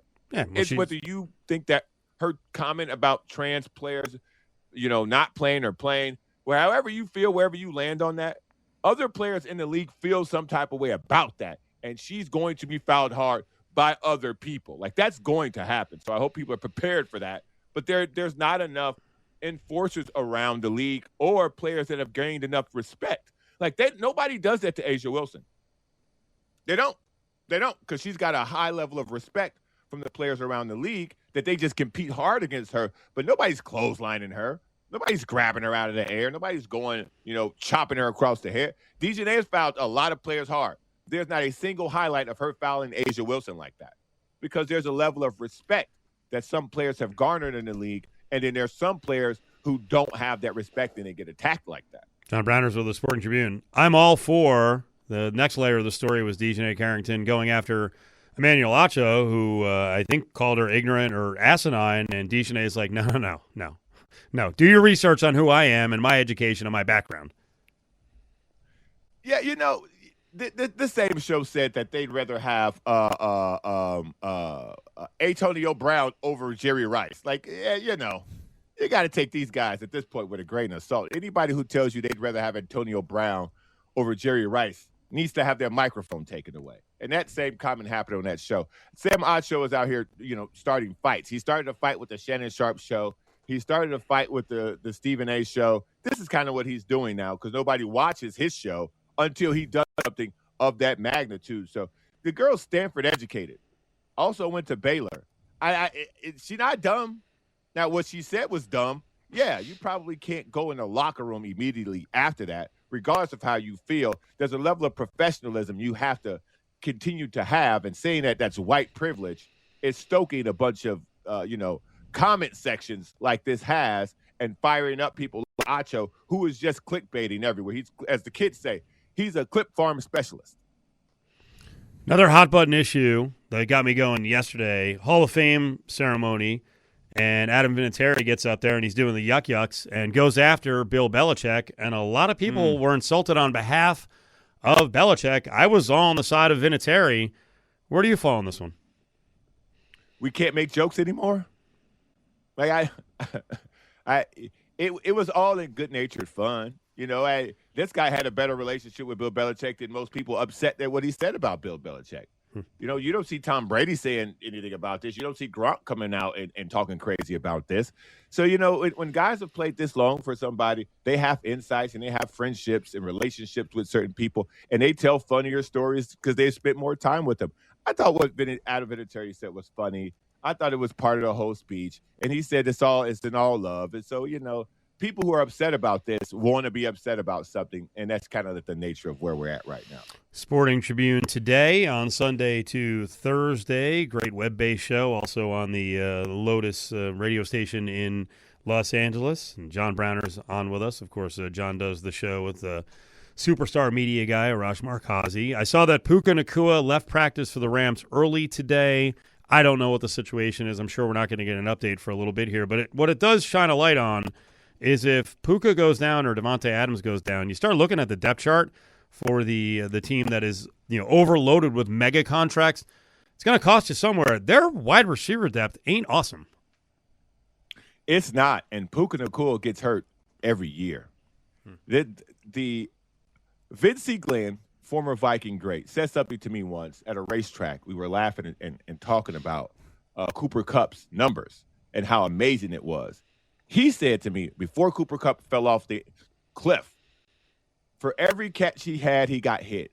Imagine the balls he didn't catch and he got hit. All those hits add up. And at some point, your body has to pay the toll for all those hits. And I think that's what we're going to start seeing from Puka Nacua. Now, the Rams have an ability to find a guy in the draft, third round, fourth round, that turns into Cooper Kupp or that turns into Puka Nacua. They have a way, unlike anybody else in the league, to figure out their way around the cap to acquire the Devontae Adams of the world. So I have full faith and confidence that the Rams can figure out a replacement if Puka goes down. But I trust them to be honest about the injury. And they said it's nothing serious, and they're taking it day by day. It is training camp. We haven't played a preseason game, and I think this team is going to the Super Bowl. So I would be as cautious as I could possibly be with one of my star receivers, and Puka is that. John, the Christmas Day lineup came out. We've got 3 NFL, 5 NBA. As you look through that list of games, was there a top choice for you that is a must-watch? Well, I'm a Bears fan, so this conversation ended after the second line. I want to see Knicks. I want to see Spurs, but I know how that fourth quarter goes because I watched the finals. I got to watch Bears-Packers. I got to watch Bears-Packers, and at the end of the day, I'll find my way around. Warriors-Nuggets doesn't interest me at all. They didn't get LeBron. They haven't found a way to stay competitive. So that one's out for me. That one's out.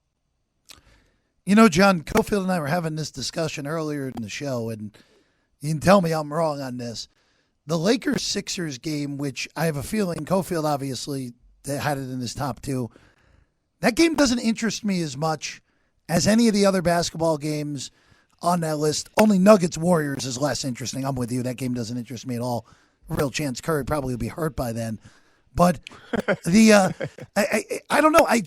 Even though it's LeBron going back to L.A. on Christmas in that premium 5 o'clock Eastern slot, it doesn't feel like, at least to me, and who knows, maybe 4 months from now I'll feel differently, that doesn't feel like there's as much juice as that would have been for LeBron even returning to Cleveland on Christmas.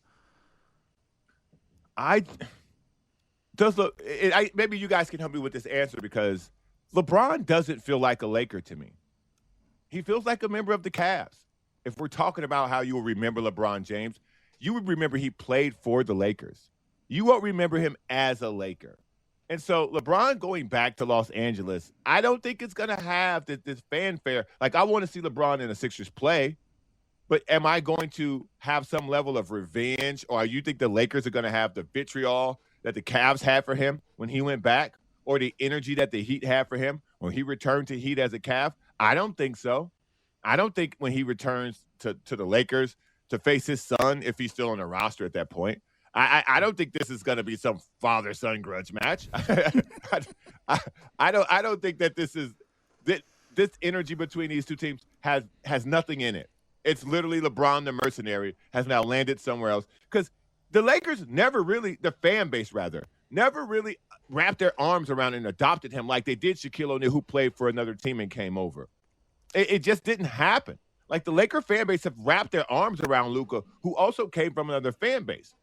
I think the Laker fans have always seen LeBron as, hey, man, this is a business acquisition. We're doing business here. We won a championship with this guy, but he's not Kobe to us. He's not Magic to us.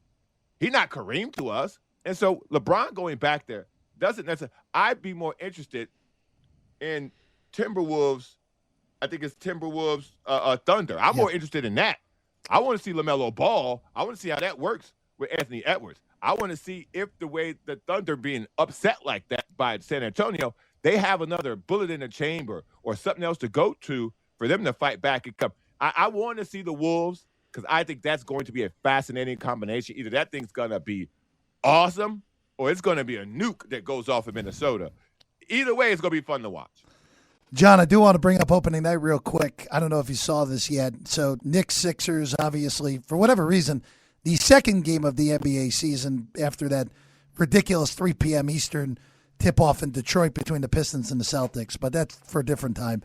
We are up to $2,000 get-in price at Madison Square Garden for the banner raising that night. If you dumb enough to spend that money, God bless you. God bless you. Them finals prices, I wouldn't touch it with a 10-foot pole. If you got in this economy, if you got that kind of money to spend on a basketball game that only, 10 to 15,000 other people in the arena will care about, they raised the banner. That's awesome. I could watch it from my television just as comfortably with no traffic and probably better food. So for $2,000, I'll pass. I'll pass every single time. I'm that guy. I'm not super fat ticket guy to get in the door. I don't need to see the experience. It's a much better watch at home for me. But that's crazy. You could be getting your kids some actual Christmas gifts for that price. John Browner's with us from the Sporting Tribune Today, radio and web show. Goes down Sunday through Thursday. Sticking with the Christmas Day theme and the NFL games, Packers, Bears, Bills, Broncos, Rams, Seahawks. At that point in the season on Christmas, give me one of those 6 teams that will be be floundering and flopping and outside of the playoff race? Who has the big downside and could have a disastrous season by their standards? Seahawks. And a lot of people don't like when I say that. But the Seahawks lost a lot of their secondary that they're trying to replace with rookies. They lost Kenneth Walker, who they're trying to replace with a rookie. They lost their offensive coordinator, who they're also replacing. And I think Sam Darnold's success last year was highly, highly dependent on that coordinator. He was disguising things so that Sam Darnold could be successful. Now, Sam Darnold made throws when he had to, but this Sam Darnold Super Bowl, to me, goes in the same bucket as Trent Dilfer. It goes in the same bucket as Brad Johnson, I think that was his name. So he won. Don't get me wrong. He won. He should be respected for that. But I don't see them as repeat champions. And by Christmas, I think they're going to be the team that people are asking, what happened?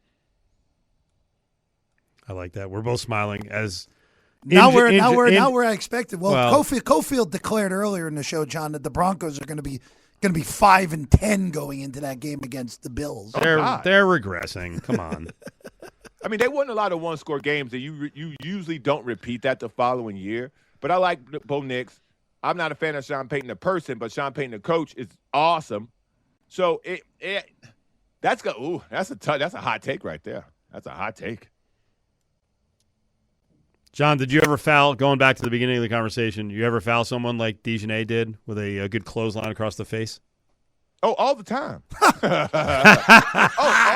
all the time. Let's do it. At my height, so I'm 6'7". My proper weight playing was around 210, 215. I was the guy that they would look at and go, hey, he playing against us too hard. Listen, I know how to elbow somebody in the throat on a screen. Yeah. I know how to chop somebody across the dome while still tipping the basketball. I know all the best ways to foul somebody. I think that's why I took kindly to the way this all played out, because she did go for the ball. She just got way more head than she ever even got close to getting balls. So, I'm surprised you guys didn't ask me about this whole Royce White situation. But, Well, let's close on what's going to happen with Enes Kanter and Royce White. Do you think these guys are just trolling everyone, or what will the league do? I think these guys are utter buffoons, and they've left the door wide open for some shenanigans like this in the WNBA. Now, oftentimes, you shouldn't have to say, no, men can't play with women in the WNBA. That's why the NBA exists. And by the way, the door doesn't swing the other way either. Women in the WNBA can't go to the NBA. That's why the separate leagues were created. But these guys are grifting. They're literally grifting. And it's embarrassing for two former NBA players to be using their platform now to say they're protecting women when Royce White has a restraining order against his wife and his child forever. You don't really get a lot of forever restraining orders, man. And so for this guy to be trying to, quote unquote, protect girls and women, it's laughable coming from him. So I hope that these guys actually get together and barnstorm the country in small red states, revamping girls' courts, giving young women jerseys and shoes and apparel to see if one of those young ladies can become the next WNBA superstar. Can they be the next Caitlin Clark? As opposed to drawing attention to something that really isn't a problem in the WNBA. It's really not a problem around the country. But there are better ways that these guys can use their time than this. And it's just sad to see, man. It's really just sad to see. John, good close. We'll talk to you next week. John Browner, Sporting Tribune. Let's do now, you know what? Guns N' Roses tickets coming up in 15 minutes. Up next, we'll get a preview of Game 2 in the A's and Rays series. We'll talk to our buddy Neil Solondz, who's on the Rays broadcast team. Now back to Cofield and Company on ESPN Las Vegas. You know, it's funny when I think across the landscape of baseball and how many broadcasters I know who work for the best organizations in the game. There are many. I have a good friend who works for the Cubs, and Cubs are a pretty good organization, but even the Cubs can't match consistently what the Rays have done. And my friend Neil Solondz, going back way back in the day, has been with the Rays organization for a long time. He's up with Cofield and Parles. Neil, how are you? Good. How are you? Thanks for having me on, buddy. Oh, of course. I'm glad you're on, and I'm glad you're doing well with the Rays. And I'm glad you're covering a team that really is one of the model franchises in the league. Give me the biggest key this year, and we'll get to the A's specifically in this series, but give me the biggest key this year that you think has the Rays sitting at 72-46. It's hard to boil it down to one. I would start with health, though. I mean, you take a look at, like, for instance, the opponent tonight in the A's, and they're missing Rooker, and they're missing Kurtz, and they're missing Langoliers, and you've got Ronda and Yandy Diaz and Junior Caminero at the center of the lineup. Boom, boom, boom. And they've basically played almost every game between them, other than a handful. And Junior's played every game. So I think that's a big part of this. But I also think that being back home at Tropicana Field has played a major factor in this after playing last year at a minor league facility at Steinbrenner Field, which was fine for what it was. But, the Rays are much more equipped to the athleticism that is involved at Tropicana Field. And then, I think the third thing is they brought in the right guys to create a really good environment here. And it starts with tonight's starting pitcher, Nick Martinez. It's rare for me to see a starting pitcher be the leader of the group. He has been the leader of the group from day one, coming from the outside, which speaks a lot to his character, and also he's performed extremely well. We'll build on that. Why is he a leader?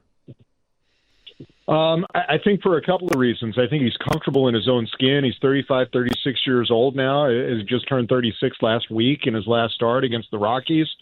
I think he's relatable.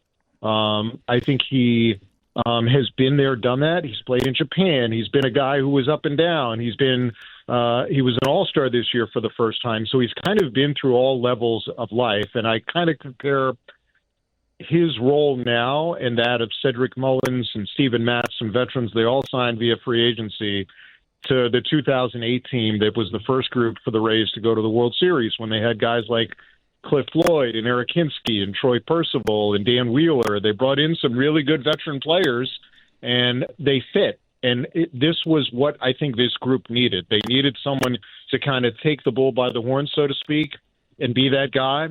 I can think of when we started the season in St. Louis, because they were making sure Tropicana Field was ready.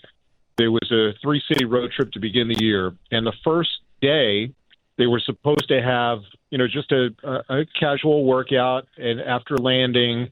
And the second day was supposed to be a team dinner. Well, the first day, 17 guys decided to go out as a group, and then they had a full team dinner the next day. And that's something that hadn't been happening the last couple of years here. And same thing happened after they lost 4 to Boston after the break. They went to Toronto. They had a team dinner set up. Nick Martinez made sure that team dinner went on, and since then they've been on some kind of roll. And I think the bonding exercises this group does and how connected they are is due in large part to guys like Nick Martinez. Solondz is part of the Rays broadcast team. The organization just traded for Freddie Peralta. It seems to have a magic touch with pitchers. When you talk to people inside there, why do they want Peralta, and how do they think they can fix him? Couple of things. One, I think he's good. I mean, he was a 2-time All-Star, and I think there are some guys who might be more comfortable pitching in New York, and there are other guys for whom that's difficult. He was successful in Milwaukee, a smaller market. I think getting out of the limelight of New York and not having to be the guy when you've got Shane McClanahan who's close to coming back, Drew Rasmussen and Nick Martinez, I think makes it easier. He's played with Martinez. He's played with Rasmussen. Nick Martinez's kids and his kids go to the same school in Florida, so there's familiarity there and comfort. But I think in terms of pitchability, what the Rays saw is they could make some little tweaks that would get him back to where he was, to get his delivery back to where it was with Milwaukee. And then beyond that, I think the stuff is good, and the Rays are, what I think they do best is, we talk a lot about analytics, but I think it's the human factor. They acquire the player, and the first thing they tell them is they sit them down and says, here's why we like you, and here's why we wanted you. And if you went to any employer and that's the first thing that happened when they hired you, all of a sudden you'd feel about 10 feet tall. And I think that starts the building process of getting a guy back on the right track. And after his first 2 starts at Coors Field and here in West Sacramento, those are 2 tough places to pitch. And yesterday you saw marked improvement in his start from start 1 to start 2. And I think it's only going to get better when he gets to pitch inside the dome. Neil, just looking at what's behind the Rays in the American League East, and it's funny because some that may not be following baseball all every day like you are and like we are would still probably think, oh, even though the Rays are in first place, the Yankees are the team that a lot of people would think, oh, they're going to be the one to look for in October. How do the Rays match up with those teams, especially with the Yankees having 3 high-end starters like they do, and especially with the Red Sox, who up until the last 3 days have been playing as well as anyone in baseball? I think all 3 of the teams are really good, and I think health's going to play a factor. Like, the one thing you can't tell me right now, as good as those starters have been, it is Cam Schlittler's first full season in the major leagues. So how much gas does he have left in the tank at the end for the postseason? You'd like to think, as talented as he is, that he's going to perform, but you don't know until you get there. And then I think the other thing is Aaron Judge going to play, and at what level is Aaron Judge going to play? Because they're a different team, clearly Judge versus no Judge. I think same thing as the question on the Red Sox. Yes, they have great pitching. Yes, they've been on an amazing run. Is Crochet going to be there or not? And, those are things we can't answer yet. But the Rays, at least in the regular season, 6-3 against the Yankees with 4 to play. So one to win, take the season series, and 5-5 against Boston, even dropping 4 straight at Fenway right out of the All-Star break when the Red Sox were going gangbusters. They've got to win 2 out of 3 at home to take the season series from them, which I do think, like Toronto last year, home field edge means a lot. Well, it's just about to ask on that, and you've said multiple times in talking to us that the Trop has turned out to be this great home field. I mean, the Rays are 41-18 at home. Up until the last few years, they're in this new format. There's been some concern about teams off the bye and struggling in that division series. I think this would be a perfect opportunity. Hold on to the 1 seed for the Rays. Let the Yankees and the Red Sox beat the snot out of each other for 3 games, and then you're sitting there right there with your rotation all set up and the other rotations not set up. And it sets up perfectly for the Rays, in my opinion.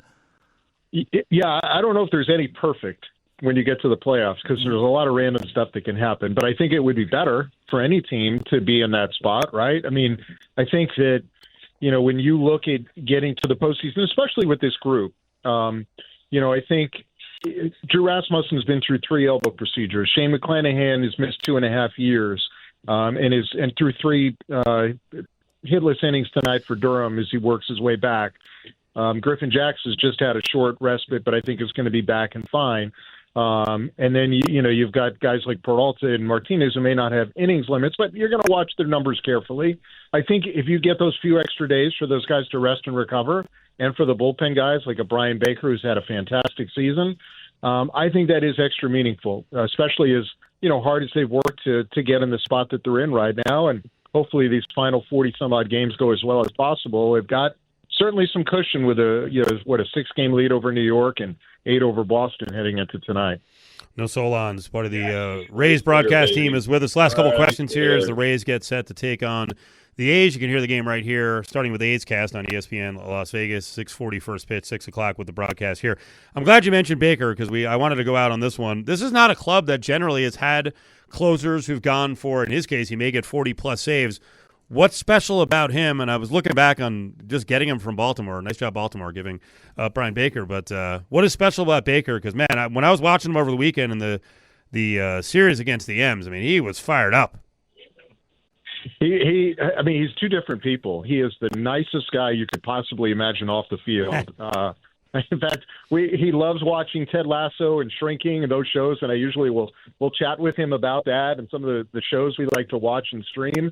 And then he's like, it's like he turns into the Incredible Hulk when he gets on the mound. I think what makes him special is the fire with which he plays, and the stuff is there's a 14 to 15 mile an hour difference between fastball changeup. And he used to throw a slider a little bit in there, and now he's just basically become a 2-pitch guy. He's extremely aggressive. He's pitching with great confidence. And he was supposed to be really one of 4 guys pitching at the back end of the bullpen. It was going to be by committee. But Edwin Uceta got hurt. He hasn't pitched this year. Garrett Clevenger missed a month in April, early May. Griffin Jack struggled and then was moved into the rotation, and almost by default, Brian Baker became that guy. And boy, is he held on to that tight. I mean, he's been as lockdown gets, and with how good Kevin Kelly has been, and Clevenger has now come around, and they got Tyler Wells at the deadline, who I think will help them a lot. He's been scoreless his first 3 outings. It makes for shortening games, and as you guys know, when you get to September and October, the quicker you can make it a 6-inning game, the better your chances. Neil, you're awesome. Glad you're doing well. Thanks for the time. I know you got work to do here, and hopefully we can get you back on right before the playoffs. Sounds good. Anytime, Steve. You know it. There he is, Neil Solondz. He's broadcaster. It really is a crazy story how good they are. And as you look through the roster, I mean, they've got a lot of homegrown guys. Like, I would love to know the deep background of Junior Caminero, who has, I'm not going to say come from out of nowhere because he's been excellent for a few years now, but he really is one of those guys I don't think people respect enough. He's 45 and 110 last year in his first breakout season. He's going to do it again. He's got 34 homers. And he's not like a traditional big bopping looking body type either. Nope. And maybe that's why he got overlooked. Yeah. He's not tiny. He's 6'1" and 220, but he's not one of these. No, but he doesn't look like he's not Nick Kurtz. No, he doesn't look like a hulking fella, basically. If you read this lineup to the casual fan, they'd be like, "What? Nah, that team has one of the best records in baseball." I mean, Yandy Diaz is just like the model of consistency. Second base and short is kind of mixed all year. Yeah. Like Taylor Walls and Carson Williams are both high-level draft picks. Richie Palacios. Chandler Simpson, good defensive outfielder with some speed. Cedric Mullins still is not really hit for average, but their pitching is great. Baker's ridiculous. I don't know how you feel about the Mariners. And it's kind of the city of Seattle. I don't root against Seattle. Like, I hope the city does well. I think it gets a bad rap. It's a beautiful city.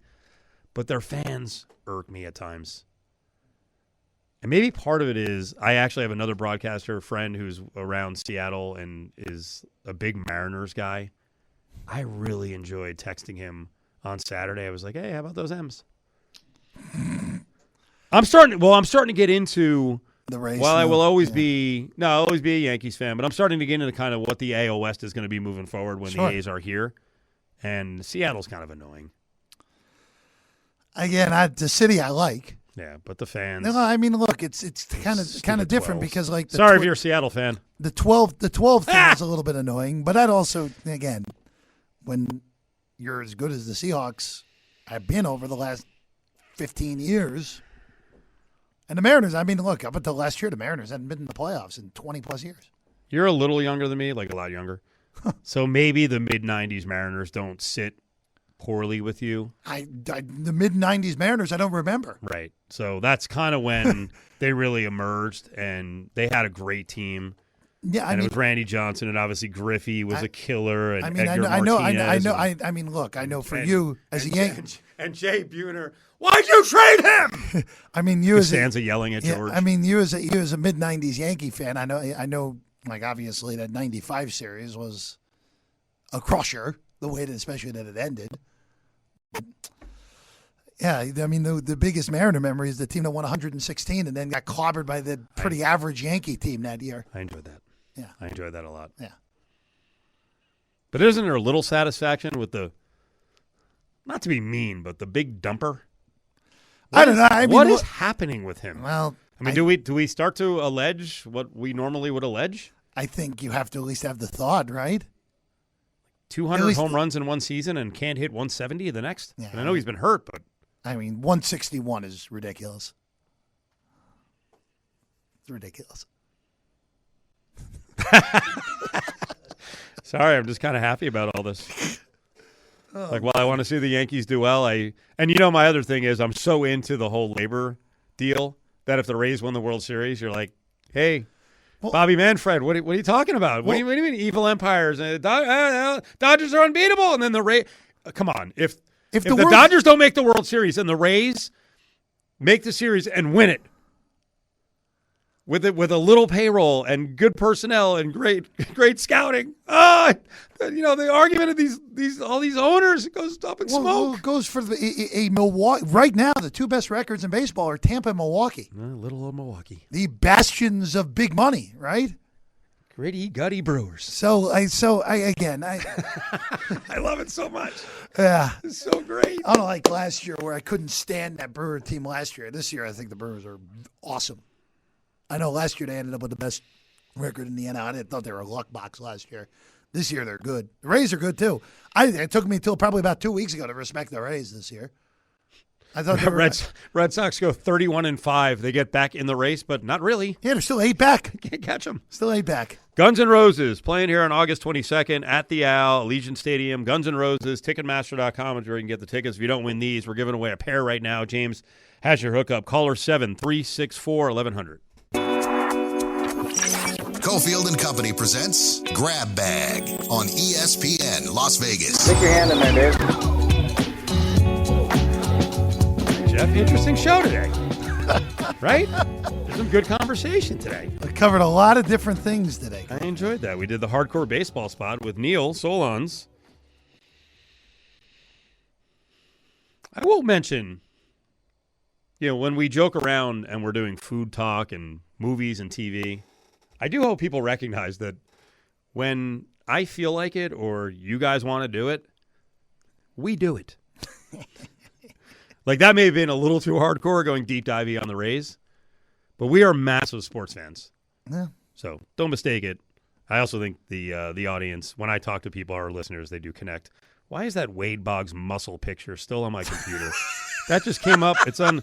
I think I have like 50. See, I get. Come on now. That's who I wanted to see, not 68-year-old fake AI. I think it was fake. Wade Boggs, Josh Pastner. The schedule's finally out for Running Rebel basketball. Non-con. By the way, the scrimmage against Missouri, Cofield. That's going to be rough for you. Very emotional. No, it's funny. I had, when that was announced a few weeks ago. Mizzou guy. I had about 15 people I went to college. Yeah. You must go to this game. I'm like, guys, relax. One, it's an exhibition. Two, of course I'm going to be there. Yes. So, I was looking at the Players Era bracket a little bit because the wife, by the way, is a Kansas undergrad in Mizzou and has a graduate degree from Mizzou. So she went full turncoat going from KU to Mizzou. But looking at that bracket. Dirtbag. Looking at that bracket. Players Era. For the Players Era. Yeah. I mean, even if UNLV can't pull up the upset against Kansas, they're going to get 3 really good games in that tournament. Now, I know you're going to balk at Rutgers being a potentially really good game for the second consecutive year, but it's an opportunity to at least get some good games. I like that they're playing San Diego State again. Yeah. The trip up to the Hill against San Francisco is an interesting game. How about that for a road trip? That's a pretty interesting road trip, right? I assume they're coming back. Yeah, December 2nd, they're at San Fran. December 5th, they're at San Diego State. By the way, I misspoke. And even when I put out the schedule, I said, hey, the non-con's out. I was so interested in the non-conference that I didn't even see all the dates were set for the conference games, so we'll analyze that more. But, yeah, exhibition includes games here, all here. Utah, BYU, and Missouri. The NCAA's opened up with the exhibitions. They don't have to be in secret. So that's kind of cool. And then the non-con includes Kansas, the winner-loser of West Virginia, Auburn. They're going to be at San Fran, at San Diego State, hosting Washington State, SMU in Phoenix. Good games. Wazoo's in Henderson, right? I assume so. Yeah, I didn't see the deets on that, but that's usually that's NFR time. So, and then we'll analyze the conference schedule, see if there's any real tough back-to-backs or road trips. But it's a much different-looking schedule because some of the superpowers of the Mountain West are now off to the Pac-12. But like you said, the one-off with San Diego State, and that's the one series they're going to keep going. The rest of them, and last year I made sure after every road game I was with Pastor, I'm like, hey, you're going to come back here? And he's like, nope. Because there are some places like, what's the point of going there now?